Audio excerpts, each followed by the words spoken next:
잠깐 같이 기도드리겠습니다. 저희를 사랑하시는 하나님 아버지 감사합니다. 오늘도 저희들을 한자리에 불러 모아주시고 또 하나님의 말씀으로 여러 가지 궁금한 것들을 생각해 보려고 합니다. 주 성령께서 함께해 주시고 또 하나님 말씀을 바르게 헤아려 알 수 있는 지혜를 주시고 우리의 행보를 말씀 위에 굳게 세워 주옵소서. 이곳 참석한 모든 형제자매님들에게 주님이 더 큰 은혜와 사랑을 베풀어 주시고 또 이 하나님 말씀이 우리 신앙생활에 도움이 될 수 있도록 도와주시옵소서. 주 예수 그리스도 이름으로 기도하옵나이다. 아멘. 이게 질문이 좀 많이 나와 있는데요. 좀 우리 실제 신앙생활에 좀 도움이 되는 것이 나오면 좋은데 성경에 지식적인 것이 좀 많이 나와 있는 것 같습니다. 그래서 일단 같이 한번 생각을 해보겠습니다. 성경을 읽다가 몇 가지 궁금한 점이 있어서 세 가지를 질문 드리고자 합니다. 이렇게 되어 있습니다. 제가 먼저 읽어보겠습니다.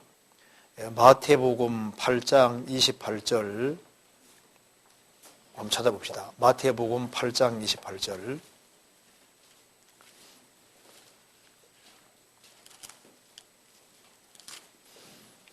(8장 28절에) 또 예수께서 건너편 가다라 지방에 가심에 귀신 들린 자 둘이 무덤 사이에서 나와 예수를 만나니 저희는 심히 사나와 아무도 그 길로 지나갈 수 없을 만하더라. 여기 이제 군대에 귀신 들린 사람 이야기가 나와 있는데 여기에 귀신 들린 자 둘이 무덤 사이에서 나왔다 이렇게 기록되어 있다는 겁니다. 그 다음에 마가복음 5장 찾아보시겠습니다. 마가복음 5장 1절.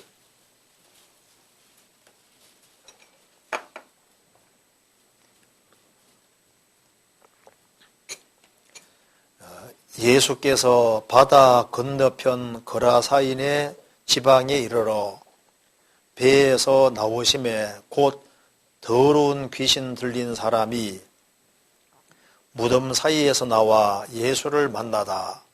그 사람은 무덤 사이에 거처하는데 이제는 아무나 쇠사슬을 내도 맬 수 없게 되었으니 이는 여러 번 고랑과 쇠사슬에 매어서도 쇠사슬을 끊고 고랑을 깨뜨렸음이로라.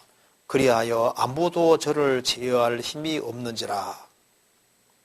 그 다음에 누가복음 8장 보시겠습니다.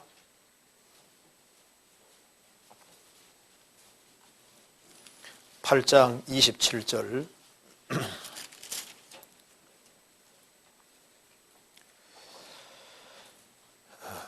육지에 내리심에 그 도시 사람으로서 귀신 들린 자 하나가 예수를 만나니 이 사람은 오래 옷을 입지 아니하며 집에 거하지도 아니하고 무덤 사이에 거하는 자라. 위 세 말씀은 동일한 사건을 기록하는 것처럼 보이는데요. 마태복음에서는 귀신 들린 사람의 수가 2사람이라고 기록을 했고 마가복음과 누가복음에서는 1명으로 기록되어 있습니다. 어떻게 이해해야 하나요? 답이 너무 간단하죠. 성경은 서로 모순 관계에 있는 것이 아니라 보완 관계 속에 있습니다. 그래서 좀 더 세밀하게 기술하느냐 간단하게 기술하느냐 그 차이가 있는 겁니다. 그래서 마태복음에 말한 대로 원래는 이렇게 군대에 귀신 들린 사람 둘이 있었다는 말이 맞습니다. 둘이 있었다는 말이 맞고, 그런데 이제 마가복음과 누가복음은 한 사람만 대표적으로 기술하고 있는 겁니다. 그러니까 이것은 좀 더 세밀하게 기록하느냐 간단하게 기록하느냐 그 차이가 있는 거예요. 그리고 여기에 군대에 귀신 들렸다고 했는데요. 군대란 말이, 레기온, 군대란 말이 숫자가 엄청 많은 겁니다. 로마 한 군단 가리키고 있으니까 한 연대 정도 될 거예요. 아주 굉장히 숫자가 많은 겁니다. 그러니까 군대 귀신 들린 사람에게서 군대 귀신 나왔을 때 2,000마리 되는 대주 속에 들어갔다고 되어 있잖아요. 엄청 많은 귀신이 들어간 겁니다. 그래서 이 사람이 쇠고랑을 채워서도 쇠고랑도 끊잖아요. 그리고 집에 거하지 않고 무덤 사이에 거하고, 그리고 옷도 입지 않았습니다. 그리고 말한 것이 아니라 괴성을 지르고, 이것이 구원받기 전에 사람의 모습을 그대로 표현하고 있는 겁니다. 그러니까 예수님 만나기 전에 인생의 모습을 이렇게 간단하게 표현하고 있는 거예요. 그래서 구원받지 못한 모든 사람들은 제정신이 아닙니다. 이 군대 귀신 들은 사람이 제정신이 아니었잖아요. 그리고 집에 거하는 것이 아니라 무덤 사이에 거처 있습니다. 옷을 입고 있는 것이 아니라 벗고 있었잖아요. 그렇죠? 그리고 말하는 것이 아니라 괴성을 지르고 있었고, 돌로 자기 몸을 상하게 하고 있었다. 그리고 너무너무 싸나워서 아무도 지날 수가 없었다고 했습니다. 그런데 이 누가복음 8장에는 이 사람이 도시 사람이라고 했습니다. 아마 도시에 살면서 죄를 많이 지었던 것 같아요. 프랑스의 그 학자 중에 한 사람, 자크 엘룰이라는 사람이 쓴 책에 보면 도시의 의미라는 책이 있거든요. 도시. 그러니까 역사 속에서 심판을 받은 데는 거의 도시였습니다. 그러니까 이제 죄악의 온상이 되는 곳은 거의 도시입니다. 소돔 고모라도 도시고, 역사 속에서 항상 큰 죄가 나타나는 곳은 거의 도시입니다. 그래서 사람이 도시에 모이게 되면은 일단 무명인이 되잖아요. 사람이 워낙 많으니까. 그러니까 죄 짓기가 아주 쉬운 데가 도시인 겁니다. 그래서 이 도시 속에서 보통 죄들이 퍼져나가게 되고, 도시 생활을 하는 사람들은 하나님을 느끼기가 점점 어려워지는데요. 왜냐하면 농사 짓고 사는 사람들은 하나님의 도움이 없이는 농사 지을 수가 없잖아요. 그렇지 않습니까? 그러니까 이제 농사 짓는 사람은 하나님을 항상 의식할 수 있는 겁니다. 그런데 도시 생활을 하는 사람은 일단 도시 속에 있다 보니까 공급이 하나님께로부터 오는 걸 잘 모르게 되는 거예요. 그래서 외부에서 공급들이 들어오는데 그걸 깊이 생각하지 않게 되니까 이제 하나님의 도움을 받고 산다는 것 자체를 잊기가 쉬운 곳이 도시입니다. 그렇기 때문에 도시 안에 오래 살던 사람들은 모든 도움의 통로가 하나님이란 걸 잊게 되고, 그렇게 해서 이제 하나님과 멀어지기가 아주 쉬운 곳이 도시가 되고, 그리고 이제 사람들이 많이 모이다 보니까 무명인 비슷하게 돼서 자신들이 몰래 죄 지어도 남들이 잘 모르게 되고, 그러니까 죄를 더 담대하게 짓게 되는 그런 일들이 생기게 되는 겁니다. 그래서 나중에 도시는 죄악의 온상이 되고, 그래서 결국은 심판받는 그런 일이 계속 있다는 겁니다. 역사 속에서 그런 것처럼 지금도 마찬가지입니다. 지금도 죄송합니다. 이거 전화 좀 꺼야 될 것 같은데. 전화기 다 꺼야 될 것 같아요. 저부터. 자, 그래서 일단 이 사람이 도시 사람이라고 했는데요. 그러니까 이 도시에 살면서 이 더러운 군대 귀신이 딱 귀신에게 붙잡혔으니까 이 사람이 도시 사람으로서 깨끗하고 바르게 사는 것이 분명히 아닐 거예요. 도시에 살면서 아까운 데 쳐놨다가 귀신에게 붙잡혀서 그것도 아주 강력한 귀신에 붙잡힌 것으로 보입니다. 그래서 소망 없는 사람으로 살았는데 주님이 이 사람을 고쳐주셨지 않습니까? 그래서 인생이 완전히 달라지게 되는 겁니다. 이 사람이 이제 예수님 만나서 이제 군대 귀신에서 해방이 딱 되니까 제정신 돌아왔잖아요. 그렇죠? 제정신 딱 돌아오니까 옷을 벗었다는 걸 알게 되잖아요. 그래서 옷을 입었습니다. 그 다음에 보니까 무덤 사이에 있는 무덤 사이에. 그래서 집으로 돌아가게 되고 제정신 돌아오게 되고 이제는 괴성을 지르는 게 아니라 제정신이 되고 온순한 사람으로 바뀌었잖아요. 예수님 발 아래 있게 되었습니다. 구원받으면 꼭 그와 같이 되는 겁니다. 구원받고 예수님이 내 속에 들어오게 되면은 사람이 자기가 벌거벗은 걸 깨닫게 되고 그리스도로 옷 입게 되고 그리고 자기 위치가 잘못된 걸 알고 집에 돌아가는 것처럼 교회 안에 거할 줄 알게 되고 또 가정에서 정상적인 삶을 살게 되는 겁니다. 그리고 자기 몸을 해쳤는데 이제는 몸으로 영광을 돌리게 되지 않습니까?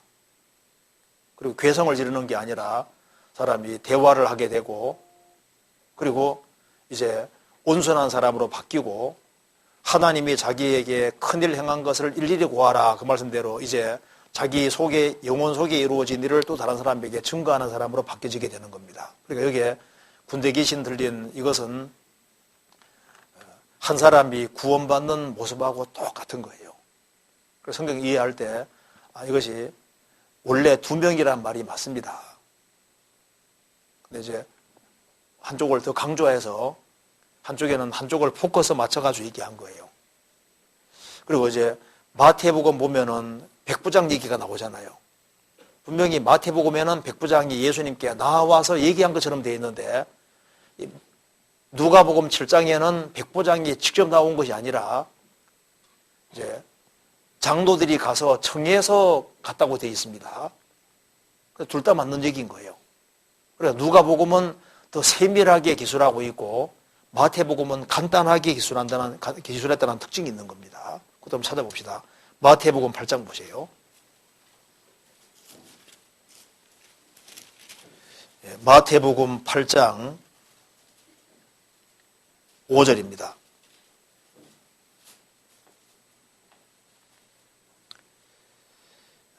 예수께서 가버나움에 들어가시니 한 백부장이 나와 간구하여 가로되 주여 내 하인이 중풍병으로 집에 누워 몹시 괴로워하나이다. 가라사대 내가 가서 고쳐주리라. 백부장이 대답하여 가로되 주여 내 집에 들어오심을 나는 감당치 못하게 싸우니 다만 말씀으로만 하옵소서. 그러면 내 하인이 낫게 삼나이다. 나도 남의 수하에 있는 사람이요 내 아래도 군사가 있으니 이더러 가라 하면 가고 저더러 오라 하면 오고 내 종들어 이것을 하라 하면 하나이다. 예수께서 들으시고 기여겨 좇는 자들에게 이르시되 내가 진실로 너희에게 이르노니 이스라엘 중 아무에게서도 이만한 믿음을 만나보지 못하였노라. 이 말씀하고 누가복음 7장 찾아봅시다. 약간 다르게 되어 있죠. 누가복음 7장 2절입니다. 어떤 백부장의 사랑하는 종이 병들어 죽게 되었더니 예수의 소문을 듣고 유대인의 장로 몇을 보내어 오셔서 그 종을 구원하시기를 청한지라. 이에 저희가 예수께 나와 간절히 구하여 가로되 이 일을 하시는 것이 이 사람에게는 합당하니이다. 저가 우리 민족을 사랑하고 또한 우리를 위하여 회당을 지었나이다 하니 예수께서 함께 가실새 이에 그 집이 멀지 아니하여 백부장이 벗들을 보내어 가로되 주여 수고하지 마옵소서. 내 집에 들어오심을 나는 감당치 못하겠나이다. 그러므로 내가 주께 나아가기도 감당치 못할 줄을 알았나이다. 다만 말씀만 하사 내 하인을 낫게 하소서. 저도 남의 수하에 든 사람이요 제 아래도 군병이 있으니 이더러 가라 하면 가고 저더러 오라 하면 오고 제 종더러 이것을 하라 하면 하나이다. 예수께서 들으시고 저를 기이 여겨 돌이키사 좇는 무리에게 이르시되 내가 너희에게 이르노니 이스라엘 중에서도 이만한 믿음을 만나보지 못하였노라 하시더라. 보내었던 사람들이 집으로 돌아가 보매 종이 이미 건강하여졌더라. 마태복음과 누가복음 보면 약간 다르게 되죠. 마태복음에는 백부장이 직접 나아간 것처럼 묘사했습니다. 근데 사실 백부장이 직접 나아가지 않고 이제 이스라엘 장로들을 청해서 대신 얘기해 주게 했잖아요. 그런데 백부장의 이야기를 대신 전했는데 사실 백부장이 얘기한 것과 똑같은 겁니다. 그러니까 이게 마태복음은 간단히 기술되어 있고 누가복음은 상세하게 기술되어 있는 겁니다. 자, 이 사람은 백부장은 보통 사람이 아닙니다. 예를 들어 봅시다. 로마 제국 당시에 로마 제국 당시에 황제하면은 정말 하늘처럼 생각하던 시대입니다. 그러면은 황제가 나타났다. 그러면 황제 앞에 나아가는 것이 사실 쉬운 게 아닙니다. 그렇잖아요. 그래서 어떤 자기가 소원하는 게 있어서 황제 앞에 나아갈 때 자기를 아주 굉장히 미천하고 천하고 약하게 생각하는 사람은 자기보다 좀 위에 있다고 생각하는 사람에게 부탁해서 자기 얘기를 해주기를 원할 수 있잖아요. 이걸 보면은 이 백부장이 굉장히 겸손한 사람인 동시에 예수님을 얼마나 높이는 사람인지를 알 수 있는 거예요. 그리고 황제가 자기 집에 들어오려고 그러면요, 누추해서 감히 이제 들어오게 하는 것을 굉장히 있잖아요. 굉장히 부담스럽게 생각하지 않겠어요? 그러니까 자기 친구들에게 정해서 예수님이 오려고 하니까 정해서 우리 집에 들어옴을 내가 감당치 못하겠나이다. 이걸 보면요, 예수님은 너무나도 초라한 모습으로 오셨지만은 이 백부장은 보통 사람이 아닙니다. 이 사람은 하나님을 경외하는 사람이고, 이 사람이 이스라엘 사람이 아닙니다. 아닌데 이스라엘 백성들을 사랑하고 그리고 이스라엘 백성들을 위해서 회당을 지었다는 겁니다. 그가 왜 이스라엘 민족을 사랑했을까요? 그는 하나님을 사랑하는 사람이고 참으로 하나님을 믿는 사람입니다. 그래서 이 일을 하는 것이 이 사람에게 합당합니다. 저가 우리 민족을 사랑하고 또한 우리를 위해서 회당을 지었나이다. 그러니까 이 사람은 하나님을 참으로 경외하는 사람이고, 그리고 백부장이 이 사람이 또 철저하게 사는 사람이 확실하잖아요. 그 돈을 모아서 회당을 지을 정도면요, 돈을 헤프게 쓰는 사람이 아니잖아요.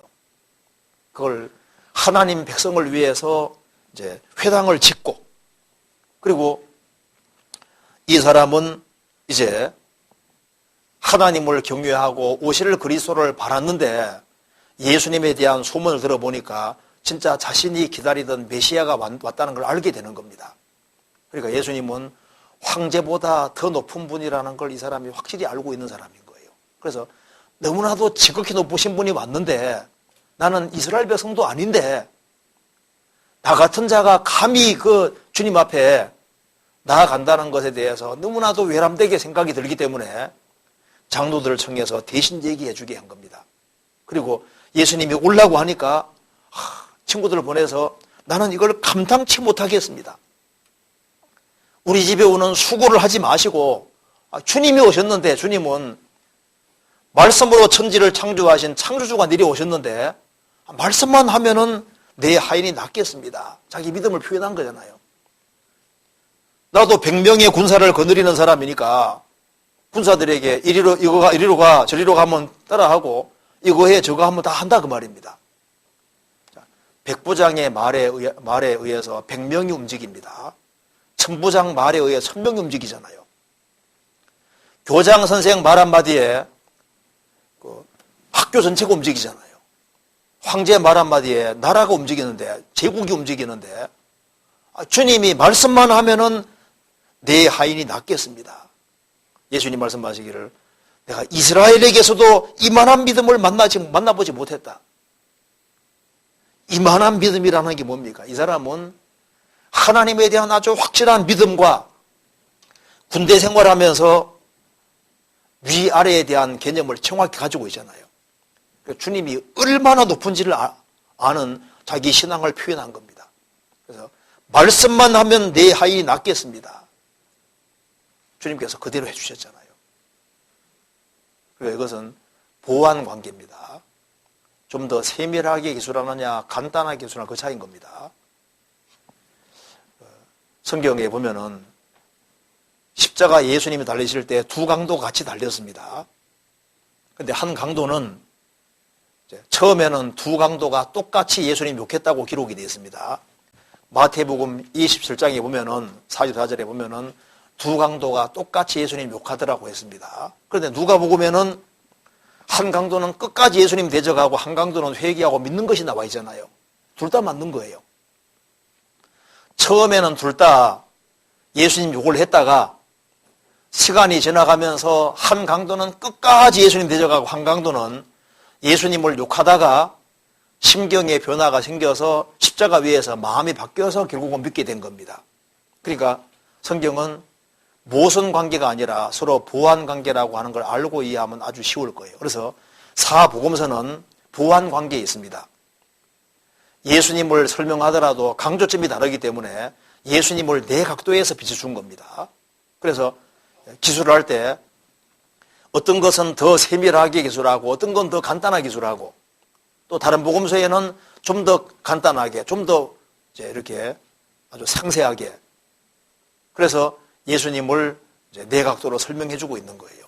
그래서 누가복음 읽어보시면은 예수님이 사람이었다는 것을 부각시키기 위해서 예수님이 정말 사람이란 것을 좀 더 시간을 많이 할애해서 페이지를 할애해서 자세히 기록하고 있습니다. 요한복음은 예수님이 하나님인 것이 사실이기 때문에 예수님은 진짜 하나님이었다는 걸 더 부각시켜 자세하게 설명하고 있잖아요. 마가복음은 예수님이 종이었다는 걸 설명하려고 예수님이 곧 즉시 일하시는 걸 자세하게 쫙 기록해놨잖아요. 마태복음은 예수님이 왕으로서 왕적인 권위 가지고 가르치시는 거 예수님 마태복음 읽으면 제일 무섭습니다. 그러니까 예수님을 묘사하되 강조점과 포인트가 달라서 그런 것이지 서로 모순관계에 있는 것은 아닌 겁니다. 그렇게 이해하면 되겠습니다. 그 다음에 마태복음 26장과 마가복음 14장, 요한복음 12장에는 향유를 부은 마리아 사건이 기록되어 있는데 그 날짜가 상이해서 질문을 올립니다. 마태복음과 마가복음에는 이틀을 지나면 6월절이라고 했고 요한복음에는 6월절 여섯전이라고 기록되어 있습니다. 이것은 어떻게 이해하는지요? 찾아봅시다. 먼저 요한복음 12장을 보시겠습니다. 요한복음 12장 1절 유월절 엿새 전에 예수께서 베다니에 이르시니 이곳은 예수께서 죽은 자 가운데서 살리신 나사로에 있는 곳이라. 거기서 예수를 위하여 잔치할새 마르다는 이를 보고 나사로는 예수와 함께 앉은 자 중에 있더라. 마리아는 지극히 비싼 향유 곧 순전한 나드 한 척을 가져다가 예수의 발에 붓고 자기 머리털로 그의 발을 씻기니 향유 냄새가 집에 가득하더라. 여기 6월절 엿새 전이라 그랬죠? 이 말이 맞아요. 6월절 엿새 전에 마리아가 예수님에게 옥합을 부었습니다. 그러니까 향유 한 옥합을 부었는데요. 이 옥합이 엄청 비싼 겁니다. 300데나리온이면은 남자가 300일 동안 일이 되는 거예요. 그러니까 남자가 1년 동안 열심히 돈 쓰지 않고 벌면은 300데나리온입니다. 그러니까 남자가 1년 내내 수고해서 벌은 정도의 양인 겁니다. 그것을 이제 향유 사서 예수님에게 부었잖아요. 마리아는 예수님이 죽으신다는 걸 압니다. 그래서 예수님이 죽으시기 전에 자기 사랑을 예수님께 표현하기를 원했습니다. 아마 이것이 결혼 자금이었을지도 몰라요. 결혼하려고 모아둔 건지도 모르겠는데 그걸 향유 사서 예수님에게 부었습니다. 이때 이 향유를 붓는 것에 대해서 제일 반발하는 사람이 누군지 아시죠? 가룟 유다. 여기 5절에 보면은 이 향유를 어찌하여 300데나리온에 팔아 가난한 자들에게 주지 아니하였느냐 하니, 제일 큰 소리 친 사람이 가룟유다죠. 왜 이렇게 큰 소리 쳤을까요? 그 300데나리온이 아까운 거예요. 그걸 헌금했으면 내가 가질 텐데, 이 사람은 여기 돈 훔쳐갔습니다. 6절에 이렇게 말하면 가난한 자들을 생각함이 아니요 저는 도적이라 돈꾀를 맞고 거기 넣는 걸 훔쳐가미러라. 예수님을 따라다니면서 헌금하는 것을 이제 헌금을 받기 위해서 이제 헌금통을 가지고 다녔던 것 같아요. 돈깨를 갖고 다녔는데, 왜 여행 다니려고 비용이 필요하잖아요. 자유롭게 헌금을 했을 겁니다. 그런데 그 돈깨를 맡았다고 했습니다. 이거부터 좀 안 맞아요. 돈깨는 누가 맡아야 됩니까? 세리 마태. 돈깨는 얼마나 잘해요.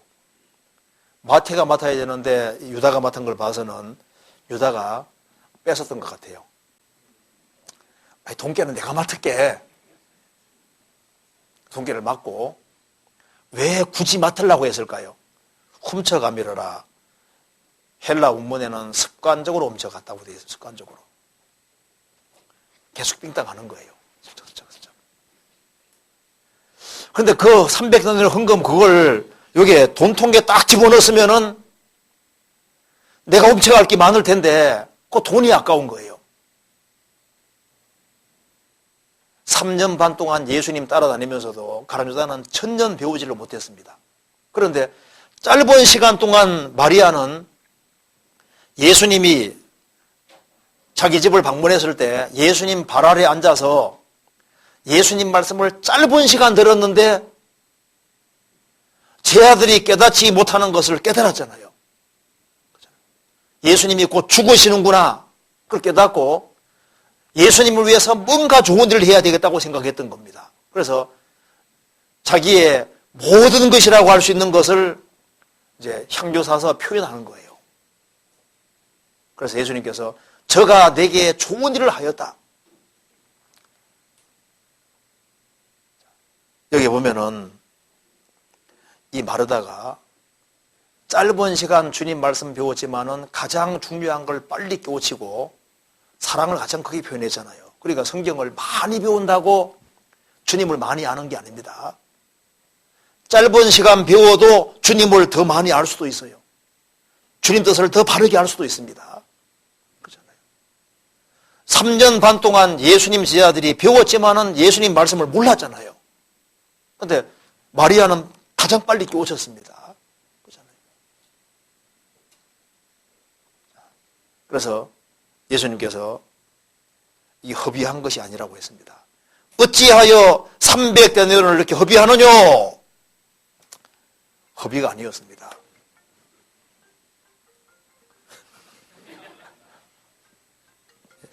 이게 이상하네.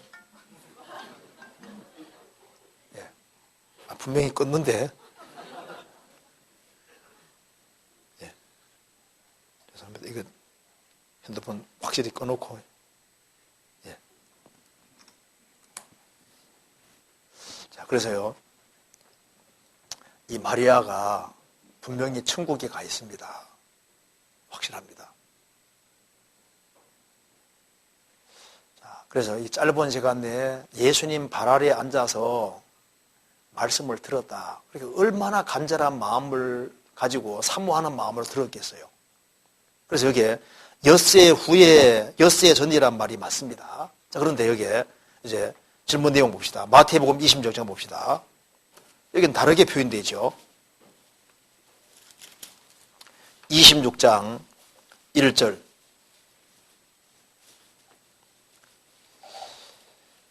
예수께서 이 말씀을 다 마치시고 제자들에게 이르시되 너희 아는 바와 같이 이틀을 지나면 6월절이라.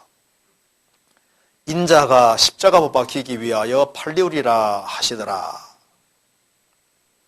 6절에 예수께서 베다니 문둥이 시몬의 집에 계실 때 한 여자가 매우 귀한 한 옥합을 가지고 나와서 식사하시는 예수님의 머리에 부으니 제 아들이 보고 분하여 가로되 무슨 의사로 이것을 허비하느뇨?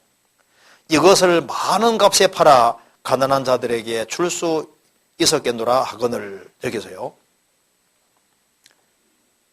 이틀이 지나면 6월절이라 그래 되잖아요. 그리고 왜 여기에 7절, 6절 이하가 기록되어 있냐면 이유가 있어요. 이게 뭐냐면은 그 뒤에 26장 그 뒤를 쭉 읽어보면은 예수님을 죽이기로 의논했다고 되어 있죠. 이제 이틀이 지나면 6월절인데 메시아가 오셨는데 대제사장들과 백성의 장로들이 가야바라는 사람의 집에 모여서 아무리 모여가지고 같이 모여서 예수님을 죽이려고 의논했다. 그러니까 메시아가 오셨는데 예수님을 잡아 죽이기로 의논했다 그 말입니다. 그래서 한쪽에서는 예수님을 죽이려고 의논하는 것을 얘기하고 난 이후에 이렇게 예수님을 죽이려는 사람이 있는데 예수님이 살아계실 때 정말 주님 앞에 가장 아름다운 일을 한 사람이 있다 그 말입니다. 이걸 삽입을 다시 시켜놓은 거예요. 대조적으로 한쪽에는 예수님을 잡아 죽이려고 할 때 한쪽에는 예수님의 장사를 미리 알고 예수님에게 정말 헌신하는 사람이 있었다는 것을 표현하려고 사이에다가 교훈으로 딱 집어넣는 겁니다. 무슨 말 이해되세요? 그러니까 몇해 전에 이 사건이 있었는데 이제 이틀 전에는 예수님 죽이려고 했잖아요. 죽이려고 했는데 그게 하나님을 가장 잘 섬긴다는 유대 종교가들이 예수님을 죽이려고 하잖아요. 그런데 예수님을 죽이려는 일이 있었는데 그 전에 이렇게 메시아를 알고 그분에게 정말 사랑을 완전히 표현한 한 여자가 있었다. 그걸 사이에다가 삽입시켜 놓은 겁니다. 마가복음 14장 보시겠습니다. 똑같은 얘기입니다. 한번 찾아봅시다.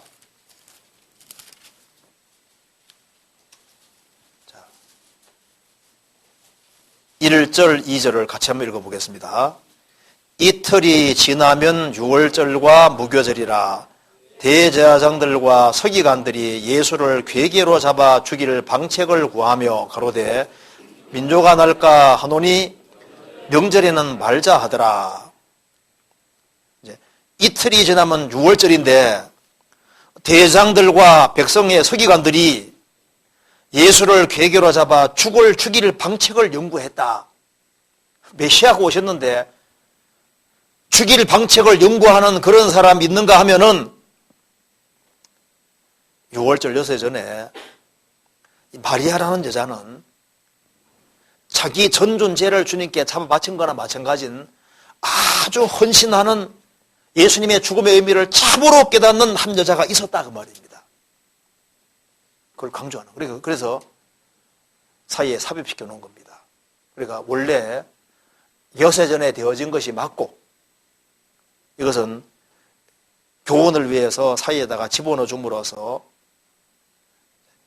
이런 사람이 있는가 하면 이런 사람이 있었다는 걸 설명하기 위해서 이렇게 놓는 거예요. 지금도 마찬가지입니다. 지금도 예수님을 대적하는 많은 사람이 있는 중에 마리아 같이 예수님을 참으로 사랑하면서 예수님에게 모든 걸 헌신하는 그런 사람들이 있다는 것을 보여주고 있는 겁니다. 이해되시죠? 그걸 말하는 겁니다. 그 다음에 그 다음 질문입니다. 마태복음 12장 40절에는 인자도 밤낮 사흘을 땅속에 있으리라고 말씀하셨는데 땅속의 의미가 무엇인지 궁금합니다. 자, 마태복음 12장 찾아봅시다.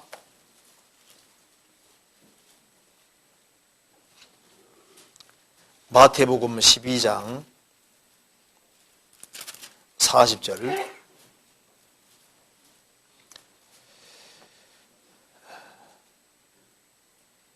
요나가 밤낮 사흘을 큰 물고기 뱃속에 있었던 것 같이 인자도 밤낮 사흘을 땅속에 있으리라. 여기 이제 요나가 밤낮 사흘을 큰 물고기 뱃속에 있었다. 근데 원문에도 큰 물고기라고 되어 있습니다. 고래가 아닌데요. 이제 영역본에 고래라고 번역한 것도 있는데 고래가 원문에 안 나옵니다. 원래 히브리어에도 고래란 말이 안 나와요. 나오는 게 없어요. 할 때 무조건 큰 물고기라고 되어 있으니까 할 때 큰 물고기입니다. 그래서 큰 물고기, 창세기 1장에도 큰 물고기 나오잖아요. 큰 물고기 뱃속에 들어갔는데 실제로 아마 큰 물고기니까 고래일 가능성이 많잖아요. 향유고래 같은 경우는 목이 사람 삼킬 만큼 된답니다. 원래는 고래가 목이 작다는 거 아시죠? 고래는 목구멍이 그렇게 크지 않습니다. 그래서 새우 같은 거 못 가잖아요. 고래는 목구멍이 그렇게 크지 않는데 향유고래만은 이 목구멍이 좀 크거든요. 그래서 사람 삼킬 정도가 됩니다. 그래서 제임스 바틀인가 하는 사람이 그 고래 속에, 향유고래 속에 잡아먹혀가지고 향유고래 속에 있다가 이틀 만인가 살아났잖아요. 향유고래 속에 들어가서 살아남은 사람이 있습니다. 제임스 바틀이 유명한 사람이잖아요. 고래 뱃속에 한번 들어서 나와서 유명했었어요. 유명해지고 싶으면은 고래 뱃속에 잠깐 들어갔다 나와도 유명해질 수 있을 것 같아요. 그래서 잡아먹혔는데 그 고래가 붙잡히는 바람에 그 사람이 살아나게 된 겁니다. 바트리가. 자, 그런데 고래 뱃속이 굉장히 더워요. 그러니까 요나는 말 안 듣다가 물고기 뱃속에 들어가서 정말 그 속에서 아주 죽었다고 할 수 있을 거예요. 고래 뱃속에 물고기 뱃속에 들어간 거 자체가 죽음과 방불한 겁니다. 그래서 여기에 요나가 밤낮 사흘을 큰 물고기 뱃속에 있었던 것 같이 요나서에 나와 있잖아요. 인자도 예수님도 밤낮 사흘을 땅속에 있으리라. 여기 땅속이라는 의미가 도대체 뭐냐? 땅속이에요. 무덤입니다. 무덤. 근데 이것을 무덤으로 해석하지 않고 땅속을 좀 다르게 해석하는 사람들이 있는데요. 무덤으로 해석하는 것이 가장 건전하고 바른 해석이라고 할 수 있습니다. 이걸 이제 무덤으로 해석하지 않는 사람들이 있어요. 그런데 이거 설명하려면 좀 복잡한데요. 그래도 잠깐 설명하는 게 필요할 것 같습니다. 예수님이 십자가에 죽으셨을 때 죽으시고 부활하는 사이에 육체는 무덤에 있었잖아요. 그렇죠? 그럼 영혼은 어디 있었을까요? 영혼은? 그거 궁금하잖아요. 어떤 사람은 이 구절을 가지고서 땅 속을 이제 음부로 해석하는 사람이 있습니다. 근데 그건 좀 과도한 해석이에요. 예수님이 우리의 죄를 짊어지셨기 때문에 죄 때문에 지옥 가니까 우리 죄를 짊어지신 예수님은 지옥을 가야 된다고 생각하는 사람이 있습니다. 그래서 과거에 전통적으로 예수님이 잠깐 지옥에서 사흘 밤낮 동안 지옥 들어가서 땅속 깊은 곳에 그 음부에 들어가서 지옥에 들어가서 고통받았다 하는 해석을 하는 사람이 있었습니다. 근데 그건 아니에요. 왜 아니냐 하면은 잘 생각해 봅시다. 자, 아담이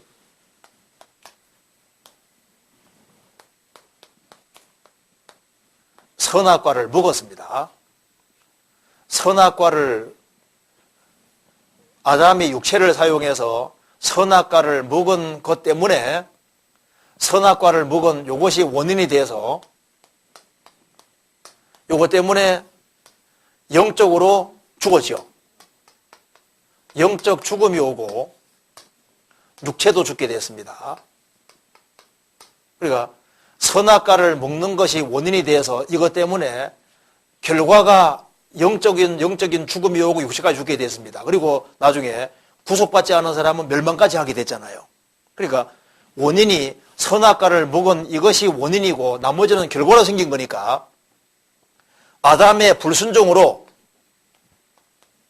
육체로 불순종한 것 때문에 이것 때문에 이게 원인이고 불신으로 불순종한 것이 원인이고 이 원인으로 인해서 영적으로 영이 죽고 육체가 죽고 이제 영혼몸 전체가 지옥 가게 생겼으니까 원인은 불순종으로 생긴 거니까 육체를 입고 오셔서 누가 대신 순종만 해주면은 영이 살고 몸도 부활하고 천국까지 간다 그 말입니다.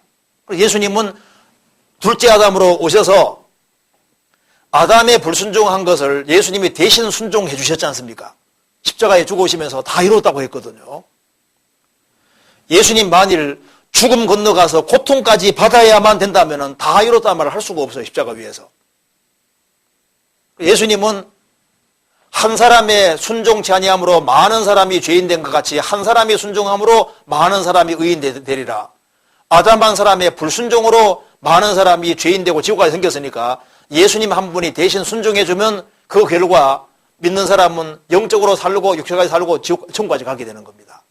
그러니까 예수님이 지옥 갈 이유가 없어요. 땅속은 어디냐? 문자 그대로 땅속입니다. 무덤인 거예요.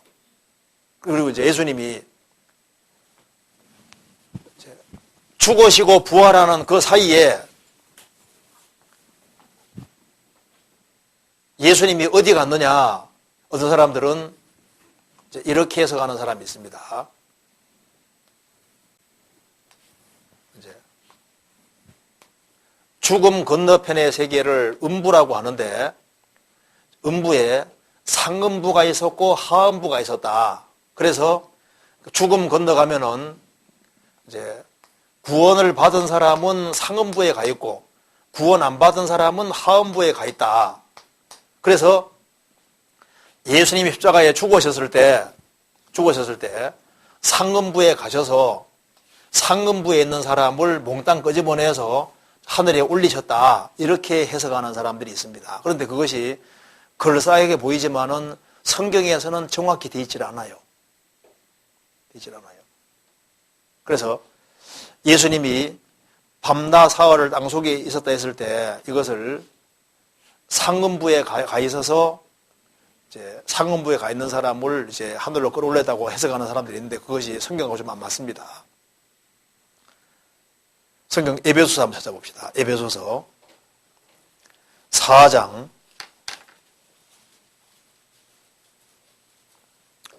3절입니다. 그러므로 이르기를 그가 위로 올라가실 때 사로잡힌 자를 사로잡고 사람들에게 선물을 주셨다 하여도다. 올라가셨다 하였은즉 땅 아래 곳으로 내리셨던 것이 아니면 무엇이냐. 내리셨던 그가 곧 모든 하늘 위에 오르신 자니 이는 만물을 충만케 하려 하심이니라. 예수님이 이 땅에 오셨다가 위로 올라가실 때 부활 승천하실 때 사로잡힌 자를 사로잡고 사람들에게 선물을 주셨다 하여도다. 올라가셨다 하였은즉 땅 아래 곳으로 내리셨던 것이 아니면 무엇이냐. 그 땅 아래 곳으로 내려갔다 했을 때 이것이 무덤에 내려갔다는 말이지 상음부에 가서 상음부에 가 있는 사람들을 붙잡아서 저 천국으로 데려갔다, 낙원으로 들어갔다 그런 의미로 해석할 수 있느냐. 이 구절로 그렇게 해석할 수 없습니다. 왜냐하면 이 구절에 보면은 여기 사로잡힌 자를 사로잡고 이 사람들이 누구냐 하면은 지금 살아있는 사람들 말하는 거예요. 죄가 사로잡고 마귀가 사로잡은 사람들을 주님이 사로잡고 그리고 사람들을 주님이 죽으시고 부활하심으로 구속하신다는 뜻이거든요. 이걸 이해하기 위해서 잠깐 적고 찾아봅니다. 시편 68편에 시편 68편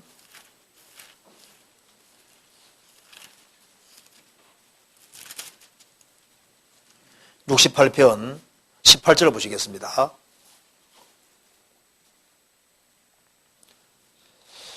주께서 높은 곳으로 오르시며 사로잡은 자를 끌고 선물을 인간에게 쏘는 패역자 중에서 받으시니 여호와 하나님이 저희와 함께 거하려 하심이로다.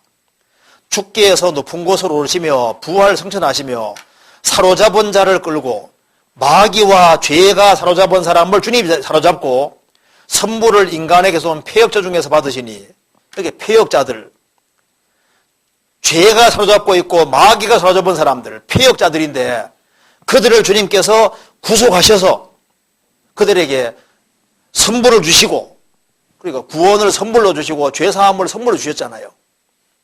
그리고 구원하시는 이유는 저희와 함께 거하려 하심이로다.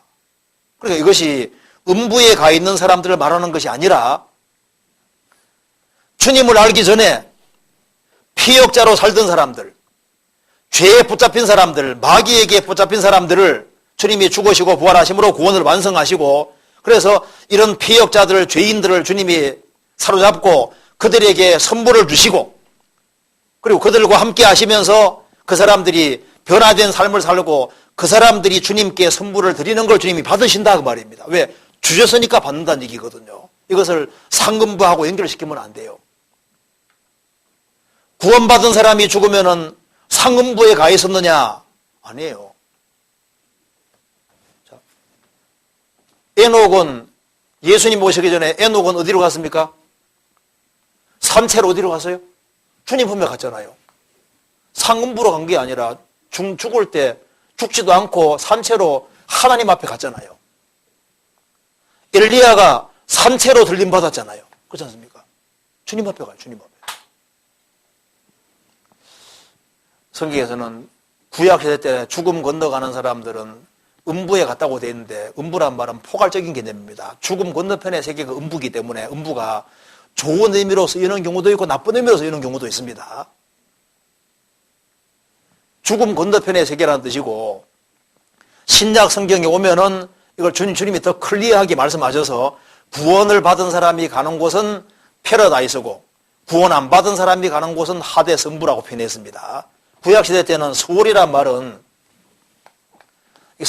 말이 죽음 건너편의 세계라는 뜻인 거예요. 그래서 소울은 좋은 의미로 쓰이고 나쁜 의미로 쓰이거든요. 그래서 문맥에 보면 이것이 좋은 의미가 나쁜 의미를 알 수 있는 거예요. 신약 성경에 오면은 더 명확하게 주님께서 구원을 받은 사람은 패러다이스 낙원에 간다. 구원 안 받은 사람은 하데스 음부로 간다고 표현해놨잖아요. 정확히. 그래서 밤낮 사흘을 땅속에 있으리라, 그 뜻이 문자 그대로 무덤을 말하는 것이지 육체가 무덤에 가 있는 거고 말씀하는 거고, 예수님이 음부에서 뭐 고통받을 이유 없어요. 예수님은 죽으시고 부활하는 사이에 영혼은 자유로운 겁니다. 그래서 예수님 말씀하시기를 너가 오늘 나와 함께 낙원에 있으리라. 그리고 예수님이 죽어가던 강도에게 너가 오늘 나와 함께 낙원에 있으리라. 그럼 주님 어디 가시는 겁니까? 음부에 가는 겁니까? 낙원에 가는 겁니까?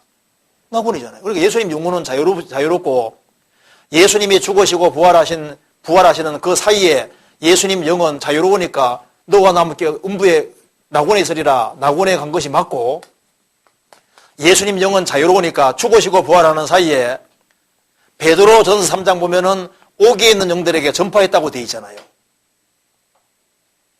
그래서 예수님이 죽으시고 부활하는 사이에 옥에 있는 영들에게 다녀오신 것이 맞습니다. 여기 옥에 있는 영들은 누구냐? 성경에 설명이 되어 있기를 이렇게 되어 있어요. 노아 홍수 전에 크게 두 부류의 사람이 있었습니다. 하나는 가인의 후예, 하나는 셋의 후예가 있습니다. 쉽게 말씀드려서 하나는 사람의 딸들이고 또 하나는 하나님의 아들들입니다.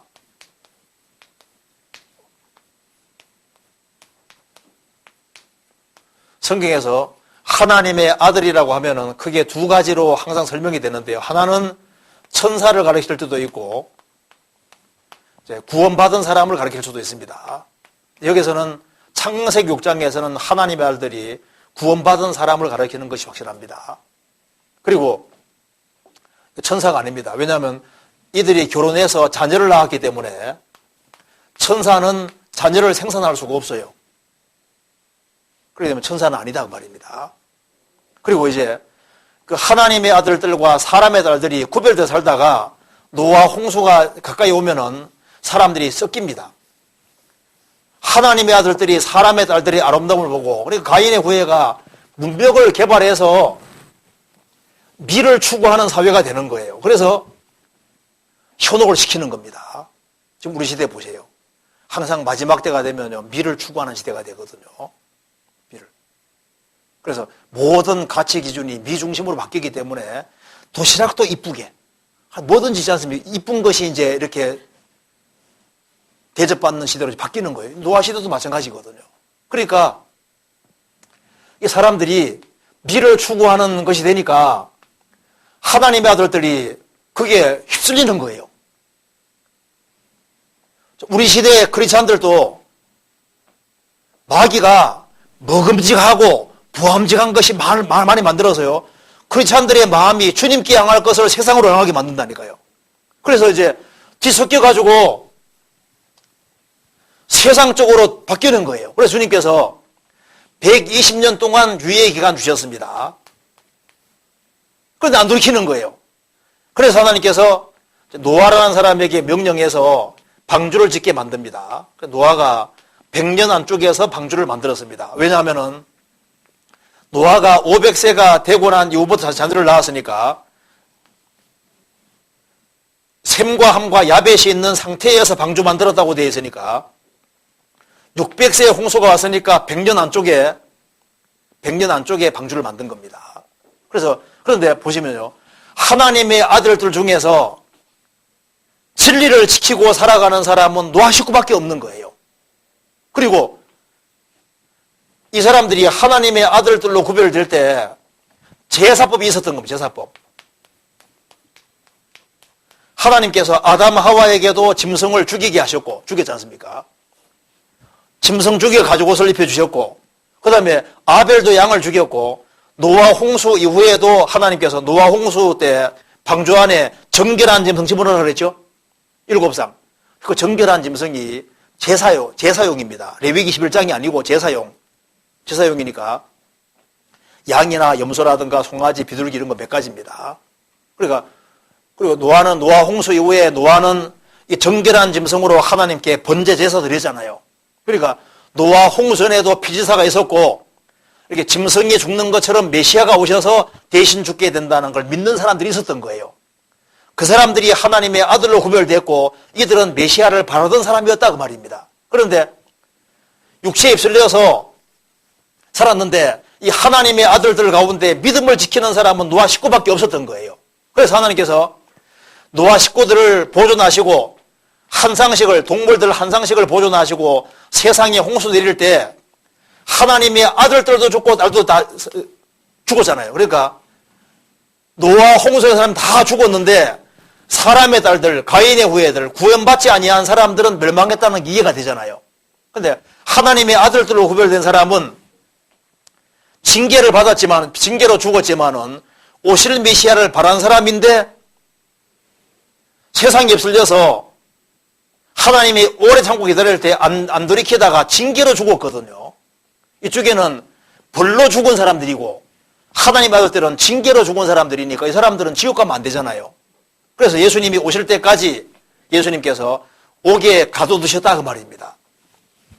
이거는 노아 홍수 전 시대의 사람에게만 해당되는 말입니다. 옥에 딱 가둬둔 겁니다. 그래서 성경에서 항상 예외 법칙이라는 게 있는데요. 노아 홍수 전 시대 사람들이 아주 오래 살았을 거 아니에요. 주님이 화가 나서 옥에 가둬둔지 몰라도 하여튼 간에 주님이 오셔서 죄값 지불할 때까지 옥에 가둬두셨어요.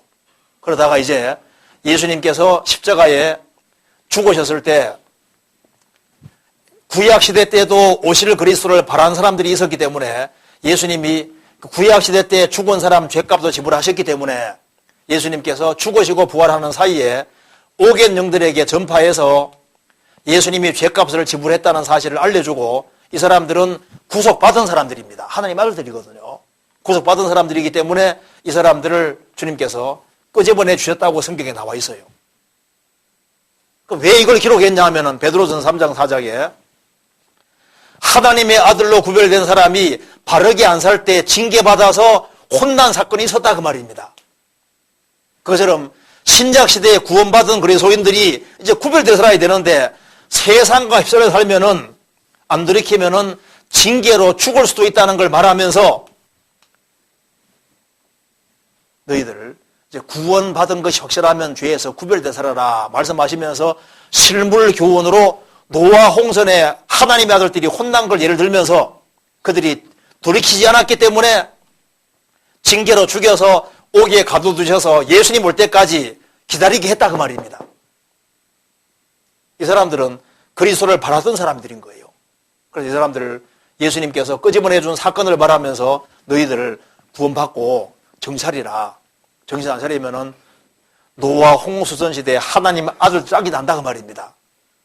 제명대로 못 살 수 있으니까 정신 안 차리라 하면서 바르게 살아라고 이해한 거예요. 그러면 신약 시대 그리스도인들이 징계받아 죽으면 또 주님 재림할 때까지 오기란 곳에 있게 되느냐? 그런 구절이 없어요. 이렇게. 구원받은 사람은 죽으면 즉시 주님 앞에 가는 것이 맞을 겁니다. 어쨌든 간에 이걸 교훈으로 삼으라고 베드로 사도가 기록했는데 이걸 기록하는 것 자체가 기적인 거예요. 그렇지 않습니까? 이게 인간 힘으로 이걸 어떻게 기록하냐 그 말입니다. 누가 알겠어요? 하나님의 성령께서 기록하게 해주신 겁니다. 그러니까 예수님이 밤낮 사흘을 땅속에 있다고 했을 때 무덤 속에 있다는 뜻이고 이걸 좀 더 확장 해석하면은 예수님이 죽으시고 부활하는 사이에 낙원에 즉시 가셨는데 옥에 있는 영들에게 방문해서 그들을 끄집어냈다 그 말입니다. 그런 건 맞아도 예수님께서 땅속에 있다는 의미를 저 땅속 깊은 곳에 음부에서 3일 반 동안 3일 동안 있으면서 고통받았다는 그런 개념으로 이해해서는 안 된다 그 말입니다. 그렇죠? 이건 이해되시죠? 이 정도로 얘기하면 될 것 같습니다. 복잡하죠? 안 복잡해요? 하여튼간에 땅속 하면 제일 쉽게 어떻게 하면 이해하면 됩니까? 무덤 속에 있었다 육체가. 그렇게 생각하면 될 겁니다. 그렇게 간단하게 이해하시면 좋겠어요. 그 다음에 사사기 14장 1절 4절 한번 찾아봅시다. 사사기 14장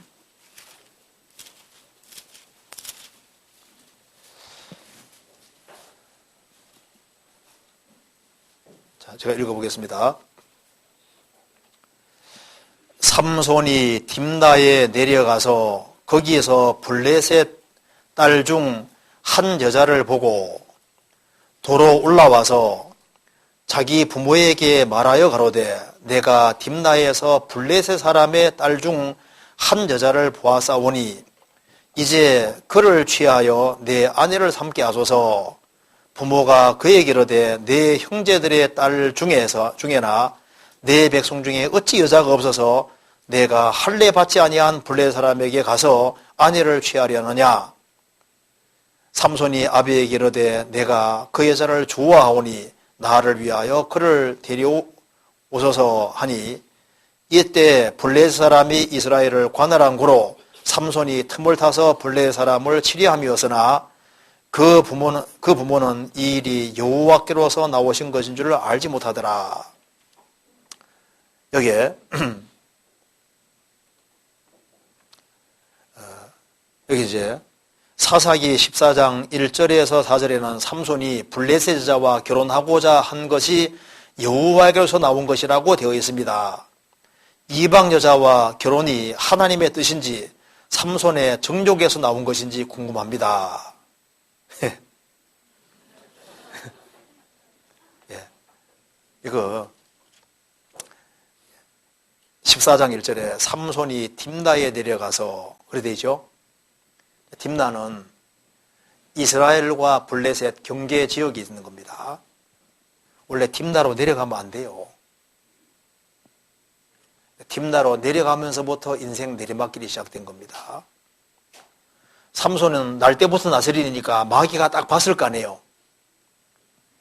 삼손이 언제 안 내려오나 마귀가 기다리고 있었을 겁니다. 그리고 이제 그 딥나 가까이에다가 이제 이쁜 이제 여자들을 많이 배치해놨을 수도 있어요. 삼손이 딱 딥나로 내려갔는데 한 여자가 딱 봤는데 필링이 딱 꽂힌 겁니다. 마음이 딱 꽂힌 거예요. 그러니까 이제 꼭 마음에 드는 자가 생긴 겁니다. 그래서 그거를 취해서 내 아내를 삼게 하고서 사니까 부모가 놀라잖아요. 아니 이스라엘 땅에도 여자들이 처제들이 그렇게 많은데 하필이면 블레셋 여자냐? 그 사람이 꼭 주님이 하지 말라는 걸 꼭 하려고 하는 거예요. 부모는 봤을 때 참 이게 구원받은 사람 중에도 많은데 왜 하필이면 이방 여자나? 그건 똑같은 얘기잖아요. 내가 그 여자를 좋아하오니 사랑하는 마음이 생겼다는 겁니다. 마음에 드는 거예요.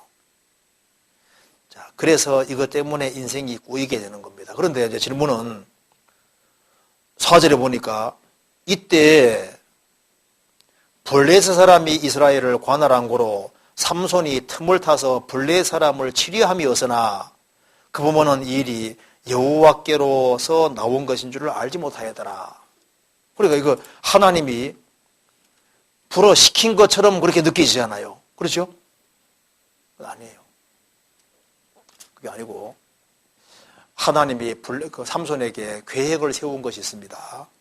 삼손을 통해서 이제 이스라엘을 구원시켜 주려고 계획을 세웠어요.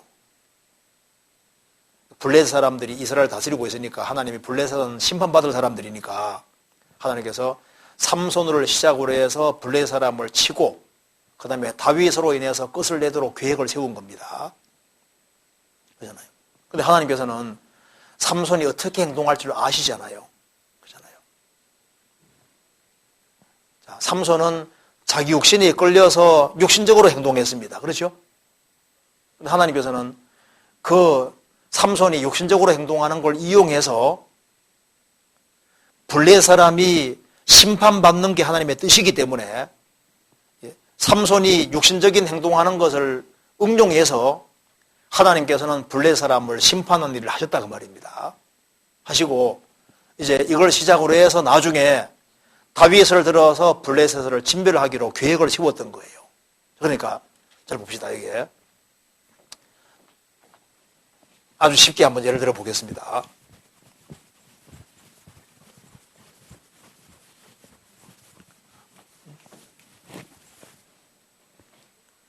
자, 이것은 하나님께로 난 것이다. 하나님께서는 어떤 계획을 세웠냐 하면은 하나님은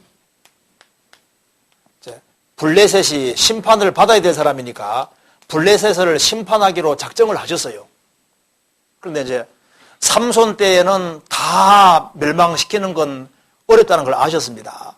그래서 삼손으로 시작해서 이제 다윗을 통해서 블레셋을 완전히 멸망시켜 버리는 거예요. 이렇게 계획을 세웠는데 하나님께서는 IQ가 얼마인 줄 아시죠? 하나님은 지능이 얼마입니까? 지능이 무궁하시잖아요. 하나님은 하나님의 계획을 철저히 이루시거든요. 그래서 인간이 잘하는 것이나 못하는 것이나 모든 걸 응용해서 하나님은 하나님의 뜻을 이루어 가신다 그 말입니다. 자, 요셉이 왕이 되는 것이 하나님의 뜻이, 총리가 되는 게 하나님의 뜻이었습니다. 그러니까 요셉의 생애 속에서 10명의 형들이 요셉을 미워하고 팝니다. 10명의 형들은 요셉을 진짜 미워했어요. 진짜 죽이려고 했던 겁니다. 그런데 하나님께서는 요셉이 팔리는 것도 허락하시고 보디발의 아내가 억울한 누명을 씌워서 감옥에 들어가게 하는 것도 허락하셨잖아요. 그래서 하나님께서는 이런 모든 인간의 악행을 응용해서 요셉이 총리가 되게 기어코 만드셨잖아요. 그러니까 인간은 자연스럽게 자기 할 일을 하는데 하나님은 하나님이 계획한 것을 초월해서 다 이루어갈 수 있는 거예요. 자, 예수님이 구원 완성하는 게 하나님 뜻이니까 인간이 무슨 짓을 하더라도 하나님은 그걸 다 응용해서 하나님은 하나님의 계획을 이루신다 그 말입니다. 그러니까 블레셋 사람을 심판하는 게 하나님 뜻인데 삼손은 육신적으로 행동하잖아요. 근데 하나님 그걸 응용해가지고 블레셋 사람과 엮이게 만들어서 응용해서 블레셋 사람도 심판하고 그리고 삼손이 잘못한 것은 잘못한 것에 대해서 징계하시고 블레셋 사람은 합당하게 또 벌을 받게 하시고 그러니까 봐요. 삼손이 행동하는 것 자체를, 그렇게 행동하는 것을 하나님이 좋아하셨다면은 삼손의 육신적인 행동 자체가 하나님의 뜻이었다면 삼손은 벌 받아야 됩니까? 받지 말아야 됩니까? 벌 받지 말아야 되잖아요. 삼손은 육신적으로 그렇게 하면 안 되는 행동을 해가지고 눈이 빠졌잖아요. 눈이 빠지고 징계를 받았다 그 말입니다. 근데 하나님께서는 삼손이 육신적으로 행동했지만은 그걸 응용해서 벌 받을 사람들은 벌 받게 만드셨잖아요. 블레셋을. 그렇죠? 그러니까 하나님 뜻은 이루어지고 벌 받을 사람은 누굴 통해서든 벌 받게 만드시고 또 삼손이 잘못한 것에 대해서는 삼손은 삼손대로 징계를 받고 그러니까 하나님 뜻은 정확히 이루어지게 되어 있는 거예요. 이루어집니다. 그러니까 하나님의 계획은 반드시 이루어지니까 어떤 길이 현명하냐 하면은 성경이 딱 그렇게 되어 있으면 그 길을 걷는 것이 무조건 현명한 길인 거예요. 왜? 하나님 뜻은 어차피 이루어지게 되어 있으니까 내가 그 뜻을 벗어나면 무조건 손해보게 되어 있잖아요. 그래서 하나님 뜻은 이루어집니다. 하나님의 계획한 건 이루어져요. 그러니까 그곳에 동참하는 것이 무조건 현명한 길이 되는 겁니다. 그래서 여기에 삼손이 틈을 타서 블레셋 사람을 치려함이었으나 이것이 여호와께로 나온 줄 알지 못합니다라. 그 말은 여호와께로 나왔다는 것은 블레셋 사람을 심판하는 게 하나님 뜻이었던 거예요. 그래서 하나님께서 삼손을 사용하셨는데 잘못한 것에 대해서는 징계하시고 하나님의 그 원래 뜻과 계획은 또 그대로 이루어졌던 겁니다. 그래서 삼손은 블레셋 사람을 심판하기를 시작한다 했는데 그 시작은 실제로 한 겁니다. 그대로 된 거예요. 그렇게 이해하면 되겠습니다. 그리고 그 다음에 사사기 20장 17절에 이하에는 이스라엘과 베냐민 자손의 싸움이 기록되어 있는데 하나님이 이스라엘 민족에게 나가서 싸우라고 했는데 2번이나 패했습니다. 왜 하나님이 이렇게 하셨는지 궁금합니다. 찾아봅시다. 사사기 20장, 이거 참 중요한 질문입니다. 좋은 질문이죠. 20장 17절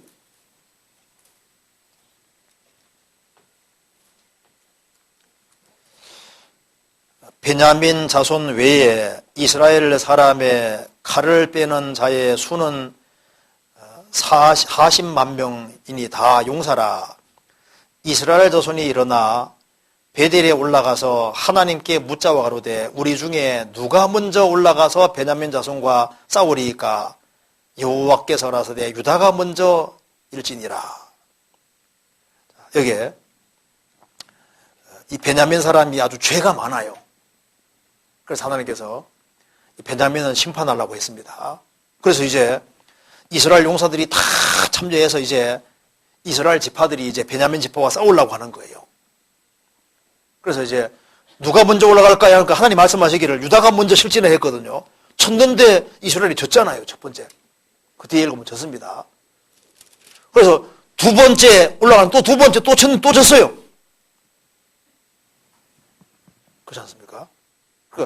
하나님 뜻대로 했는데 하나님이 올라가서 올라갔는데 2번이나 어떻게 패했냐 그 말입니다. 그럼 3번째는 이제 베냐민 남자들을 완전히 전멸시켜 버렸잖아요. 이스라엘에 고리가 나게 됐습니다. 지파가 없어지게 된 거예요. 그래서 여자들을 잡아와서 다시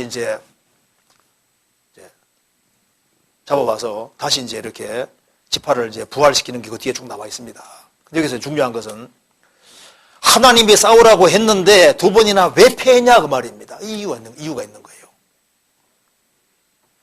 자, 이스라엘 12지파 중에 베냐민 지파가 잘못했잖아요.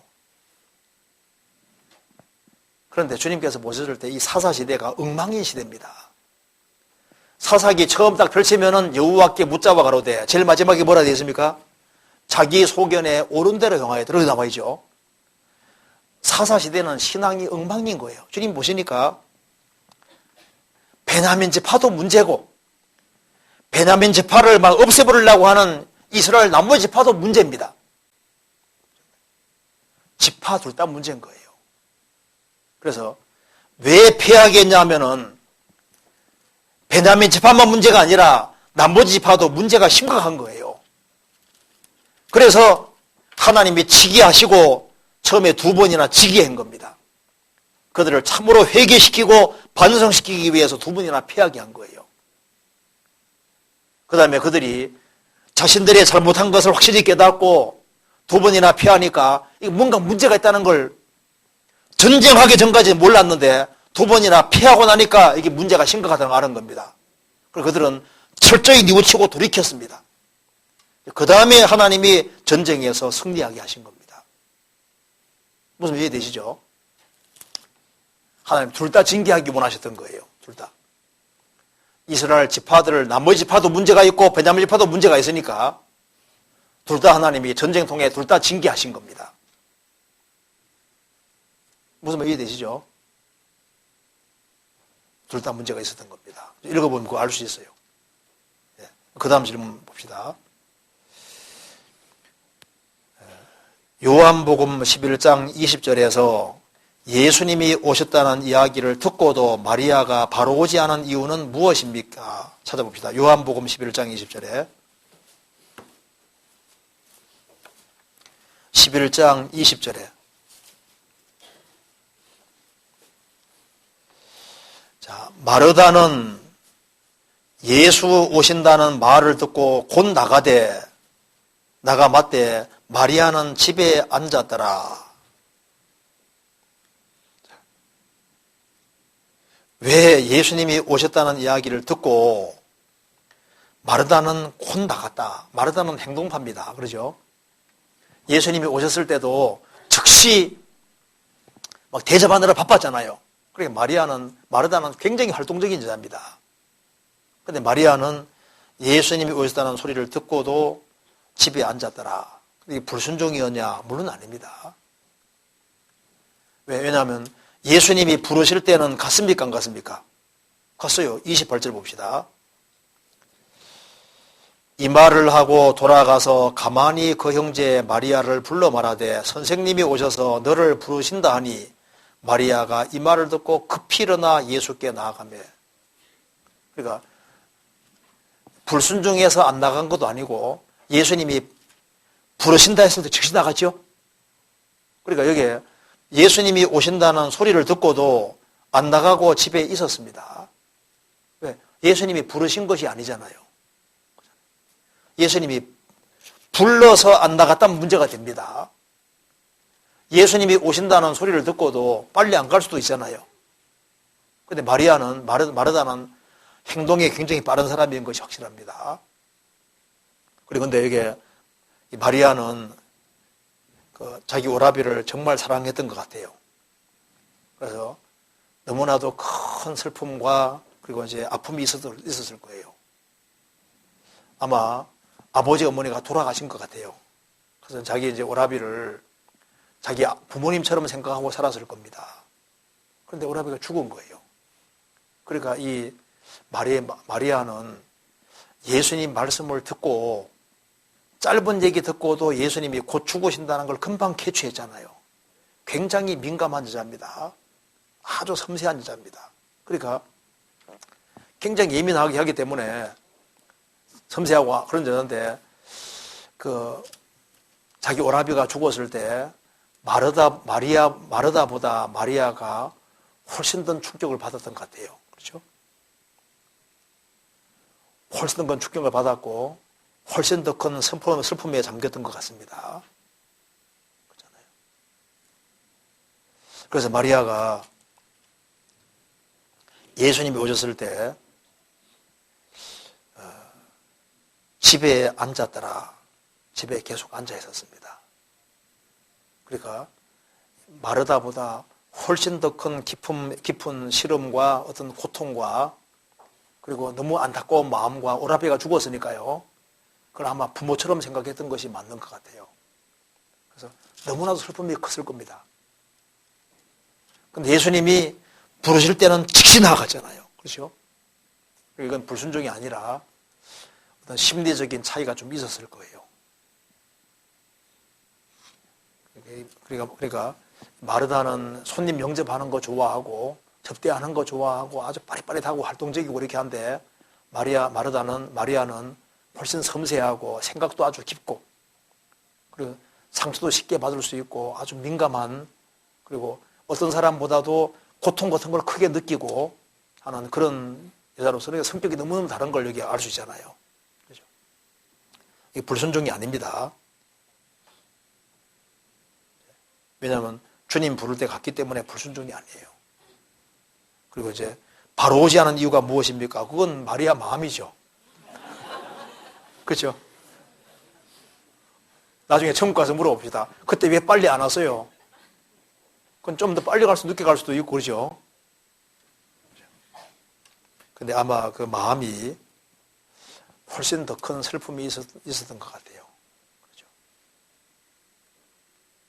그리고 예수님을 즉시 만나지 않고 예수님이 오신다는 소리를 들었지만 그럼에도 불구하고 집에 있으면서 그렇게 하는 것이 그 마리아 오히려 심정에도 더 맞았을 수도 있어요. 그렇죠? 네. 그 다음 질문 봅시다. 가장 이제 마음 중심에 있었던, 진짜 중심에 있었던 그런 것은요, 천국 가서 물어봅시다. 마리아 불러가지고, 그때 왜 그랬어요? 그래서 물어보면 좋겠어요. 네, 그 다음에 이제, 다른 복음서와 요한 복음에 베드로와 안드레를 제자로 부르시는 상황과 장소가 다릅니다. 그 이유가 무엇입니까? 여기 이제 상황과 장소가 다른데 맞춰보면 딱 맞게 돼 있어요. 순서를 한번 매겨봅시다. 요한복음 1장 봅시다. 자, 제일 먼저 예수님을 먼저 만났습니다. 찾아봅시다. 그 요한복음 1장에 봅시다. 1장 37절. 두 제자가 그의 말을 듣고 예수를 쫓거늘 예수께서 돌이켜 그를 그 쫓는 것을 보시고 물어가라사대 무엇을 구하느냐 가로되 랍비여 어디 계시오니까 하니 랍비는 번역하면 선생이라. 예수께서 가라사대 와보라. 그러므로 저희가 가서 계신 데를 보고 그날 함께 거하니 때가 제 10점 되었더라. 요한의 말을 듣고 예수를 쫓는 두 사람 중 하나는 시몬 베드로의 형제 안드레라. 그가 먼저 자기 형제 시몬을 찾아 말하되 우리가 메시아를 만났다 하고, 메시아는 번역하면 그리스도라. 데리고 예수께로 오니 예수께서 보시고 가라사대 내가 요한의 아들 시몬이니 장차 게바라 하리라 하시니라. 게바는 번역하면 베드로라. 그러니까 여기 요한복음 1장에서 베드로와 안드레가 예수님을 먼저 만났습니다. 만나서 예수님하고 충분히 대화를 가지는 시간을 가졌고, 그래서 베드로, 야고보, 요한 이런 사람들이 이제 먼저 예수님을 만나서 예수님과 안면이 있는 상태인 거예요. 그리고 이제 누가복음 5장 가면은 예수님이 이제 게네사렛 호숫가, 갈릴리 호숫가에 있었죠. 그런데 이제 밤새도록 근무질을 하다가 물고기를 한 마리 못 잡은 베드로가 이제 그물 씻고 있었습니다. 그때 예수님께서 시몬 베드로 배에 청해서 예수님 올라 앉으셨잖아요. 그래서 예수님께서 말씀을 쭉 하시고 난 이후에 베드로에게 깊은 데로 가서 그물 내에 고기를 잡아라. 그래서 자기 평생에 가장 많은 물고기가 잡혔습니다. 그렇죠. 그때 예수님께서 두려워 말라. 이제 내가 후로는 사람을 취하리라 약속하셨습니다. 그 다음에 마태복음 4장에 예수님의 제자들을 그 다음에 부르신 겁니다. 그러니까 이제 순서가 어떻게 되냐면은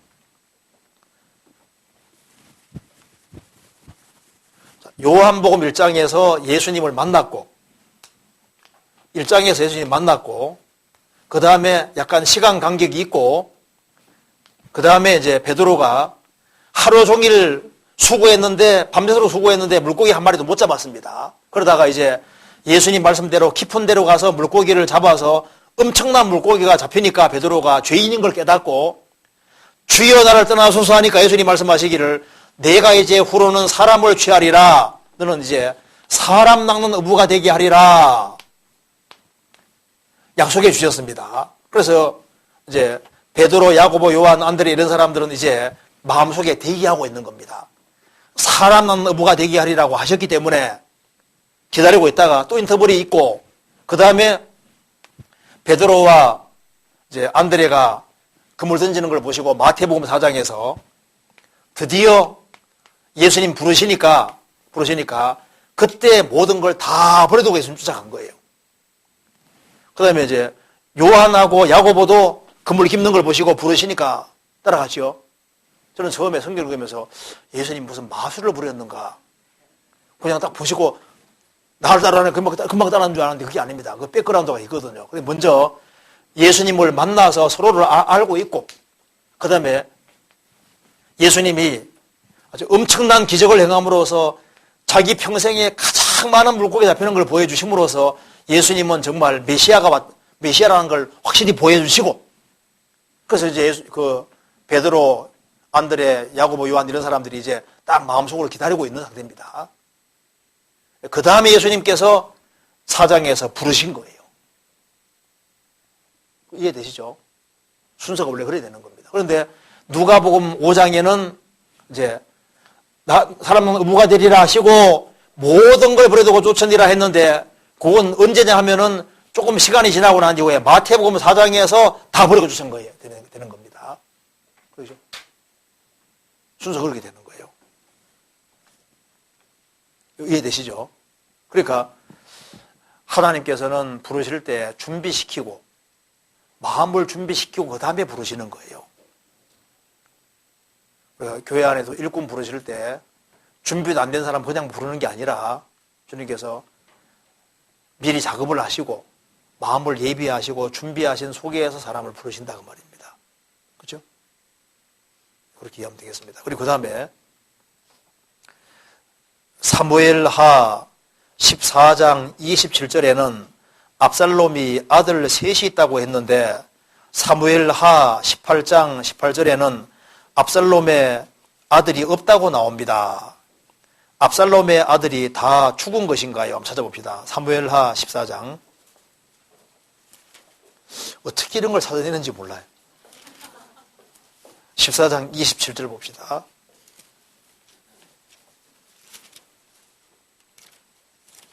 (14장 27절에) 압살롬이 아들 셋과 딸 하나를 낳았는데 딸의 이름은 다말이라 얼굴이 아름다운 여자더라. 여기에 압살롬이 아들 셋과 딸 하나를 낳았다. 딸의 이름은 다말이라 이렇게 되죠. 그런데 사무엘하 18장에 봅시다. 18장 18절에 봅시다.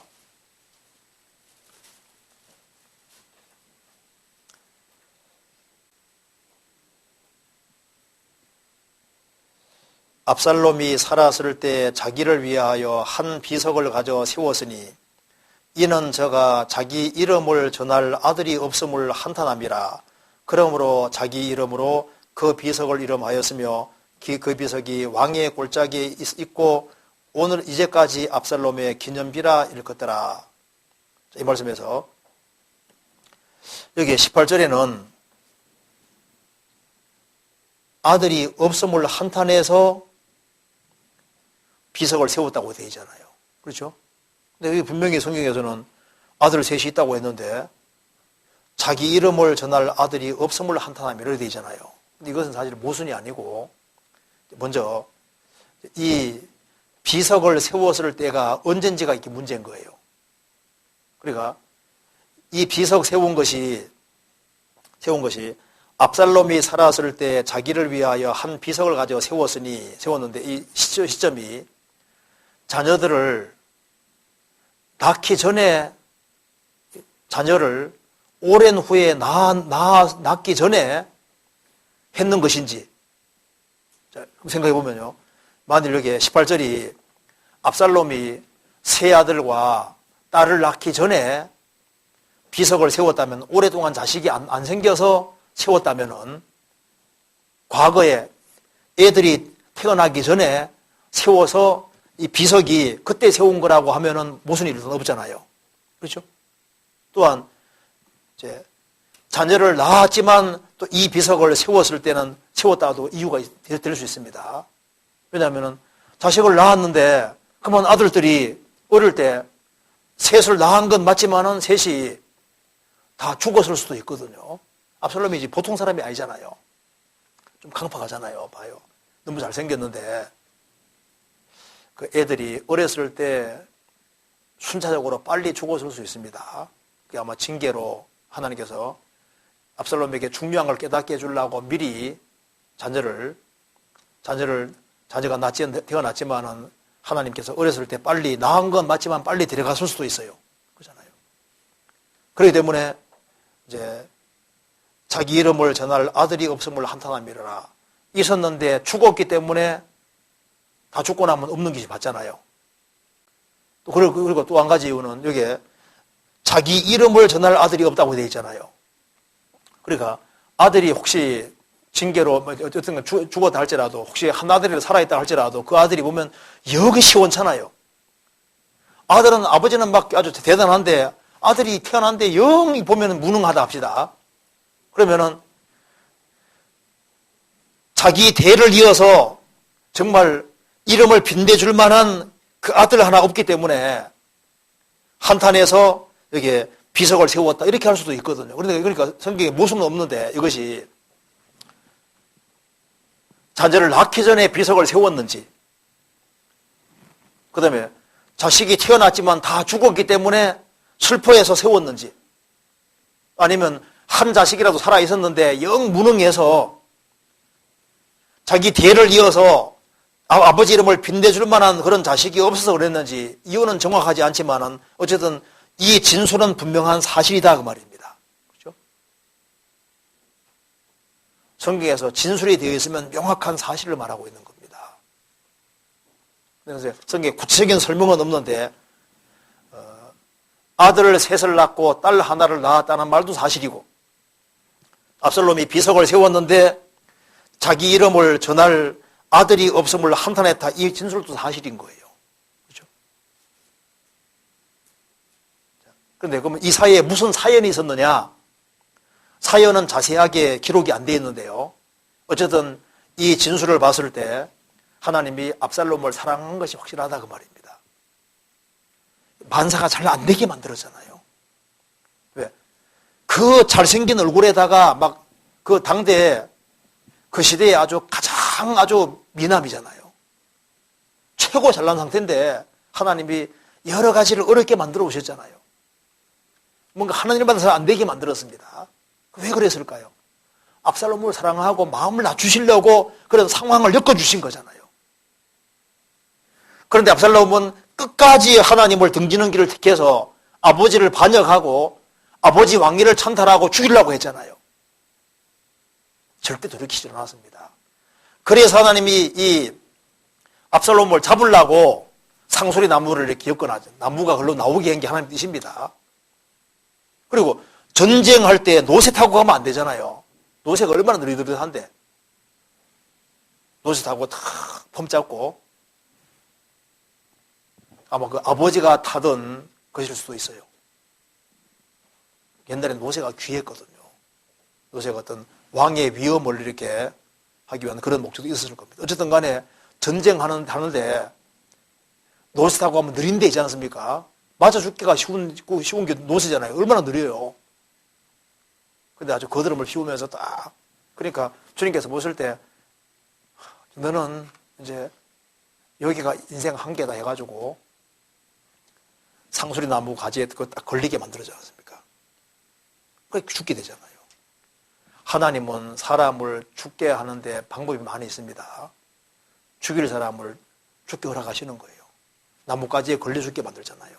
그 나뭇가지가 그렇게 나오고 싶어 나왔을 거 아니지 않습니까? 딱 나와 있었던 거예요. 성경에 보면은 하나님이 죽여야 될 사람이 있을 때 주력에 나와 있습니다. 도끼로 나무 찍다가 독재자가 휙 날아가서 하나님이 죽어야 될 사람을 죽였을 때 그 사람은 도폐성으로 피하라고 되어 있잖아요. 하나님은 도끼자루가 휙 날아가면서 우연히 날아가는 그걸 이용해서도 죽일 사람은 죽인다고 되어 있거든요. 하나님은 벌 주는 무한한 방법을 가지고 계시고 복을 드리는 무한한 방법을 가지고 계시는 거예요. 압살롬에게 자녀가 아들이 셋이 있고 딸이 있었는데 이 압살롬이 한탄했다. 자식이 없어서 아주 한탄했다. 이게 뭡니까? 이것이 하나님이 압살롬을 너무너무 사랑했다는 말을 다르게 표현하게 되는 거예요. 그런 마음을 낮출 수 있는 많은 상황이 주어졌는데 아마 어릴 때 죽은 것이 맞을 거 아니에요. 그래서 그런 얼마나 자기 죽는 것보다 자식이 죽을 때 더 큰 고통이잖아요. 그러면은 그 속에서 정말 하나님께 매달리고 자기 마음을 낮추고 만사가 불통일 때 그게 사랑한다는 증거잖아요. 주께서 인생으로 고생하며 근심하게 하심이 본심이 아니시로다. 하나님이 압살롬을 정말 사랑해서 그런 상황을 겪어주셨는데 그런 끝까지 등지는 길을 택한 겁니다. 자, 그래서요, 그렇게 좀 이해하고 일단 진술이 사실 진술이라는 걸 확실히 알 수 있는 겁니다. 자, 그 다음에 마태복음 16장 28절에는 여기 선던 사람 중에 인자가 그 왕권을 가지고 오는 것을 볼 자들도 있느니라고 했습니다. 이것은 변화산에서 영광스러운 모습으로 변화된 예수님을 본 것을 말하는 것인가요? 맞습니다. 찾아봅시다. 마태복음 16장 28절.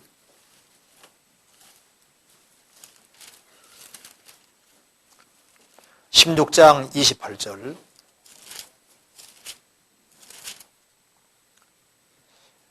진실로 너희에게 이르노니 여기 선던 자 중에 선던 사람 중에 죽기 전에 인자가 그 왕권을 가지고 오는 것을 볼 자들도 있느니라. 엿새 후에 예수께서 베드로와 야고보와 그 형제 요한을 데리시고 따로 높은 산에 올라가셨더니 저희 앞에서 변형되사 그 얼굴이 해같이 빛나며 옷이 빛과 같이 휘어졌더라. 여기서요. 때에 모세와 엘리야가 예수로 더불어 말씀하시는 것이 저희에게 보이거늘. 예수님 말씀하시기를 여기 섰는 사람 중에 죽기 전에 인자가 왕권을 가지고 오는 것을 볼 자들도 있느니라. 예수님이 재림하는 장면을 미리 볼 자도 있다. 그렇게 말씀하시고 엿새 후에 변화산에 올라가셔서 변형되셨습니다. 빨래하는 자가 시기할 수 없을 만큼 아주 옷이 휘어졌다고 되어 있습니다. 예수님이 영광스럽게 변하셨습니다. 거기에 모세 원리가 서 있었습니다. 이것이 우리에게 아주 중요한 사건인데요. 이 사건을 해석한 곳이 어딘지 아시죠? 베드로후서 1장에 찾아봅시다. 이걸 해석했습니다. 찾아봅시다. 베드로후서 1장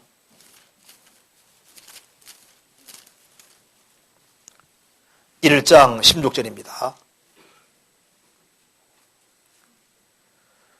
우리 주 예수 그리스도의 능력과 강림하심, 재림하심을 너희에게 알게 한 것이 공교히 만든 이야기를 좇은 것이 아니요 우리는 그의 크신 위엄을 친히 본 자라. 지극히 큰 영광 중에서 이러한 소리가 그에게 나기를 이는 내 사랑하는 아들이요 내 기뻐하는 자라 하실 때 저가 하나님 아버지께 존귀 영광을 받으셨느니라. 이 소리는 우리가 저와 함께 거룩한 산에 있을 때 하늘로서 나옴을 들은 것이라 그랬죠. 마태복음 16장 사건입니다. 우리가 거룩한 산에 함께 있을 때 하늘로 나옴을 들었다. 이는 내 사랑하는 아들이요 내 기뻐하는 자니 너희는 저의 소리를 들어라. 저의 말을 들어라. 이것이 예수님의 재림을 우리가 미리 본 거다. 영화할 때 영화 예고편 보는 것처럼요. 예수님 제자들은 미리 봤습니다. 이것이 왜 예수님 재림 예고편이냐 하면은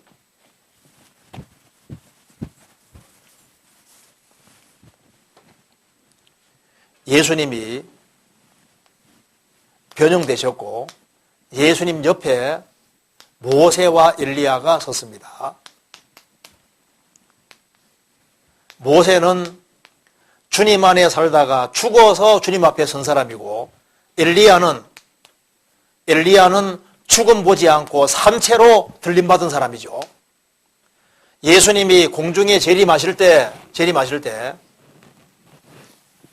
예수님이 재림하실 때 옆에 누가 서냐 하면은 모세와 엘리야가 선 것처럼 주님 재림하시는 그날 그리스도 안에서 죽은 자들이 먼저 일어나고 그 후에 우리 살아남은 자도 저희와 함께 구름 속으로 끌어올려 공중에서 주를 영접하게 하시리니 그리하여 우리가 항상 주와 함께 있으리라. 즉 모세는 죽어서 주님 앞에 서는 사람 대표, 엘리야는 산채로 들림받는 사람 대표다 그 말입니다. 주님 오실 때 이렇게 되는데 예수님이 형체가 변형되셨잖아요. 그것처럼 주님 오시는 그날 그리스도인들은 어떻게 되는 겁니까? 영광스럽게 변하는 거예요. 그래서 못생긴 사람은 다 구원받아야 돼. 그렇죠? 주님 오실 때 얼마나 영광스럽게 변화되겠어요. 베드로 사도는 이걸 봤거든요. 우리는 재림하시는 예고편을 봤다. 그러니까 목숨 걸고 복음 전하고 살잖아요. 우리는 예수님이 재림하는 것을 봤다. 그걸 봤으니까 얼마나 얘기하고 싶었겠어요. 예수님 말씀하셨습니다. 내가 죽고 부활하기까지는 얘기하지 마라 그랬잖아요. 예수님 죽으시고 부활하신 이후에 베드로후서에서 너무나도 영광스러운 사건을 봤는데 이제 베드로후서에서 그것이 재림하는 예고편이었다고 설명해주고 있는 겁니다. 그런데 우리가 예수님 재림하는 예고편을 봤는데 그거보다 더 확실한 것이 뭐냐? 예수님 재림 예언이다 그 말입니다. 예수님이 재림하신다는 증거로 예고편 보여주셨는데 예고편보다 더 확실한 것이 뭐냐? 예수님 재림에 대한 예언이다. 우리는 어떻습니까? 우리는요, 베드로 사도가 변화선상에서 예수님 재림하는 예고편을 본 것보다 더 확실한 걸 보고 있는데 그것이 뭡니까? 재림의 징조인 거예요. 이러이러한 일이 되는 걸 보거든 인자국은 문 앞에 이른 줄 알라. 우리 징조 다 봤잖아요. 마지막 나타나는 이 징조를 보는 이 징조는 변화선상에서 예수님 변화되는 장면을 재림하는 예고편 본 것보다 더 확실한 것이다. 우리에게는 더 확실한 예언이 있다고 19절에 나와 있잖아요. 아니, 보세요.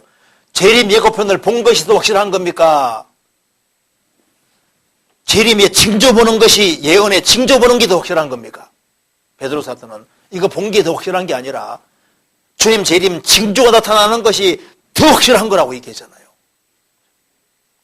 우리는 징조를 진짜 다 봤습니다. 과거 사람이 666을 알 수가 없잖아요. 표본는 걸 알 수가 없잖아요. 러시아가 이스라엘 치는 거 알 수가 없죠. 그렇잖아요. 지금 우리는 다 보고 있습니다. 지금 예루살렘 그 통곡의 벽에서 물 흘러나오는 거 아시죠? 물이 막 이렇게 쫙 이렇게 물기가 올라오잖아요. 예수님이 지상 재림하시면 예루살렘에서 생수가 터져서 강을 이룬다고 성경에 나와 있잖아요. 이스라엘 사람들은 이제 예루살렘 그 회교사원 있는 자리에서 물이 나올 뿐 아니라 이제 통곡의 벽 그쪽에서 막 물이 조금씩 삐지고 나오기 시작하니까 이제 메시아 곧 온다고 되게 좋아하잖아요. 그러니까 이거보다 재림 예고편은 보는 것보다 더 확실한 것이 뭐냐? 더 확실한 것이 성경 예언인 거예요. 우리에게는 더 확실한 예언이 있다. 그러니까 재림 예고편보다 더 확실한 것이 예언이다 그 말입니다. 어두운 데 비치는 등불과 같으니 날이 새어 샛별이 너희 마음에 떠오르기까지 너희가 이것을 주의하는 것이가 아니라 샛별이 떠오르고 그 다음에 해가 떠오르잖아요.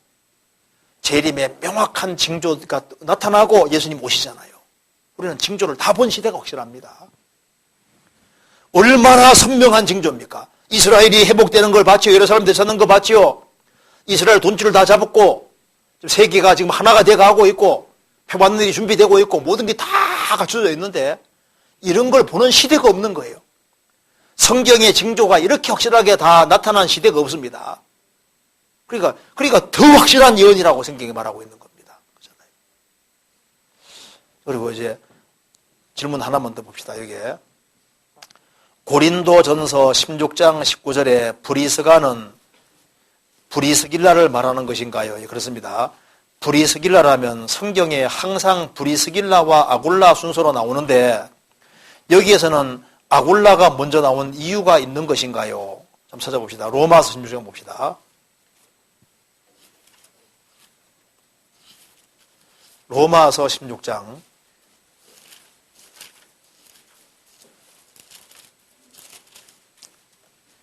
3절입니다.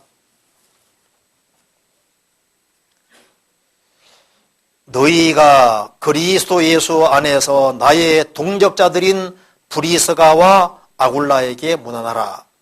저희는 내 목숨을 위하여 자기의 목이라도 내어놓았나니 나뿐 아니라 이방인의 모든 교회도 저희에게 감사하느니라. 여기 나의 동역자들인 그리스도 예수 안에서 구원받고 나의 동역자들인 브리스가와 아굴라에게 문안하라. 브리스가가 여자입니다.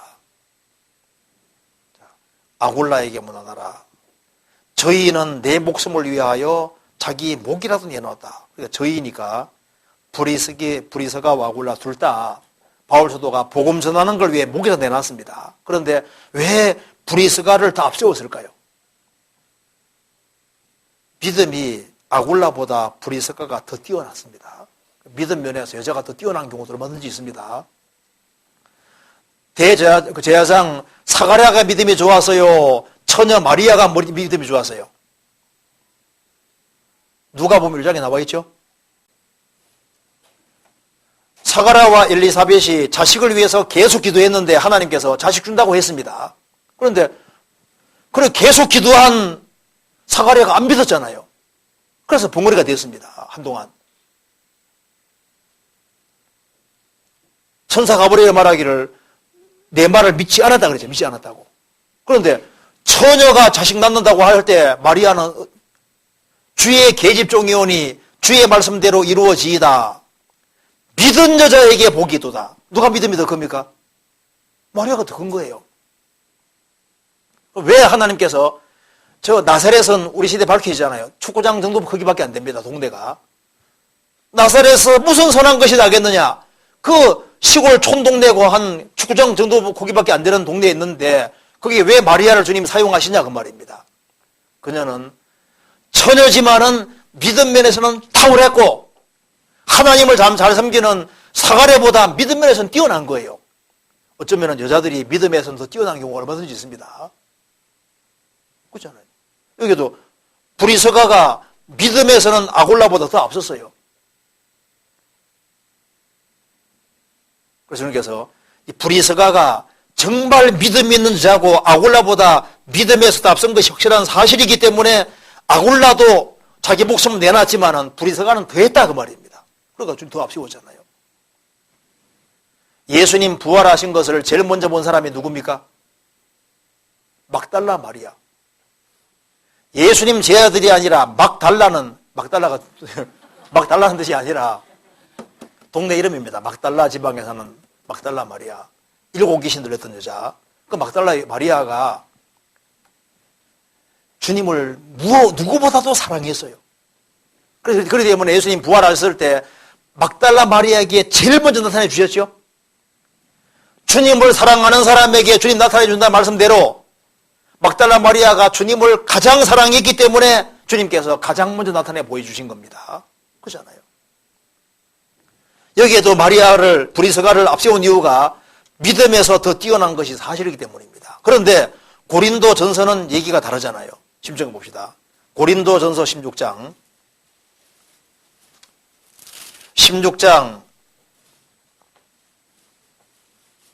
19절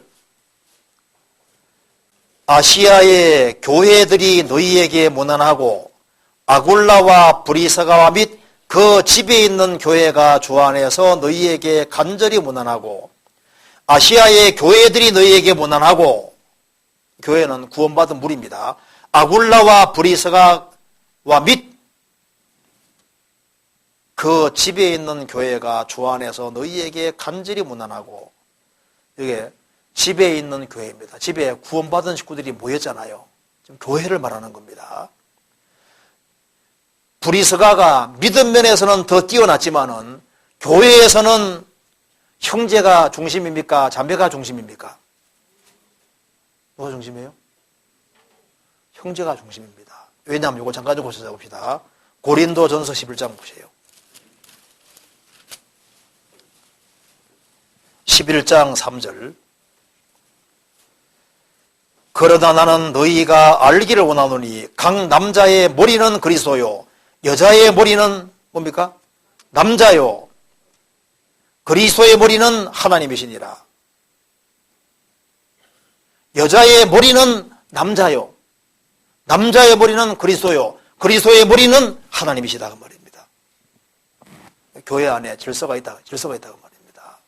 그러니까 교회, 이건 지금 교회를, 가정집에 있는 교회를 말합니다. 교회를 말하는데 믿음에서는 브리스가가 앞서지만은 교회에서는 형제가 중심입니다. 그렇죠? 그러면 형제를 먼저 써놔야 돼요? 자매를 먼저 써놔야 돼요? 그리고 가뜩이나 이 고린도 교회가 질서가 없고 막 문제가 많은데 자매를 먼저 써놓으면요 아주 골참한 문제 생깁니다. 가정교회 안에서도 여자가 주장하고 믿음이 좋다고 여자가 주장하고 교회 안에서 여자가 주장하면 큰일 나는 거예요. 그러니까 이게 중요한 사실을 알 수 있습니다. 교회는 형제들을 중심으로 되는 거예요. 무슨 이해되죠? 모든 성경은 하나님의 감동으로 되어 있습니다. 자, 그러면 천국 가서는 누가 더 상을 받을 거냐? 브리스가가 더 받을 거냐? 아굴라가 더 받을 거냐? 아마 브리스가가 더 받을 가능성이 있습니다. 믿음에서 훨씬 뛰어나거든요. 그런데 브리스가는 자기 위치를 지키고 아굴라가 남자잖아요. 형제니까 남자를 앞세우고 형제 중심으로 할 수 있도록 이렇게 읽어주고 그렇게 자기 할 일을 최선 다하고 그렇게 해서 상 받는 겁니다. 그렇잖아요. 교회에서 질서라는 걸 주님이 뭔지를 보여주시는 겁니다.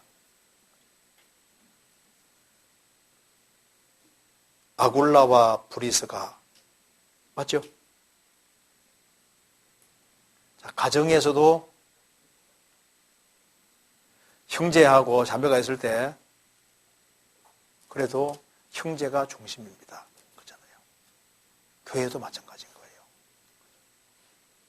거예요. 교회 안에서. 자, 그래서 오늘 여기까지 말씀드리겠습니다. 같이 기도하시겠습니다. 저희를 사랑하시는 하나님 아버지 감사합니다. 마땅히 형벌받을 수밖에 없는 저희들을 불쌍히 여겨주시고 주 예수 그리스도의 보배로운 피로 구원해 주신 것을 진심으로 감사합니다.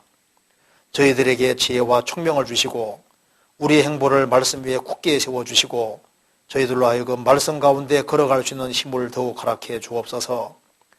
머자나 주님 앞에서는 그날 칭찬과 영광과 존귀를 얻을 수 있도록 주님께서 우리의 삶을 다스려 주시고 도와주시옵소서. 오늘 나머지 모든 시간도 도와주시고 내일 주일 집회에도 함께해 주시고 도와주시옵소서. 가정마다 주님 지켜주시고 가정에서 또 주의 역사와 능력을 나타내 주시고 이 지역에 더 많은 사람들이 구원함을 얻을 수 있도록 주님이 친히 역사해 주옵소서. 그리고 우리 모두를 귀하게 사용해 주옵소서. 주 예수 그리스도 이름으로 기도하옵나이다. 아멘.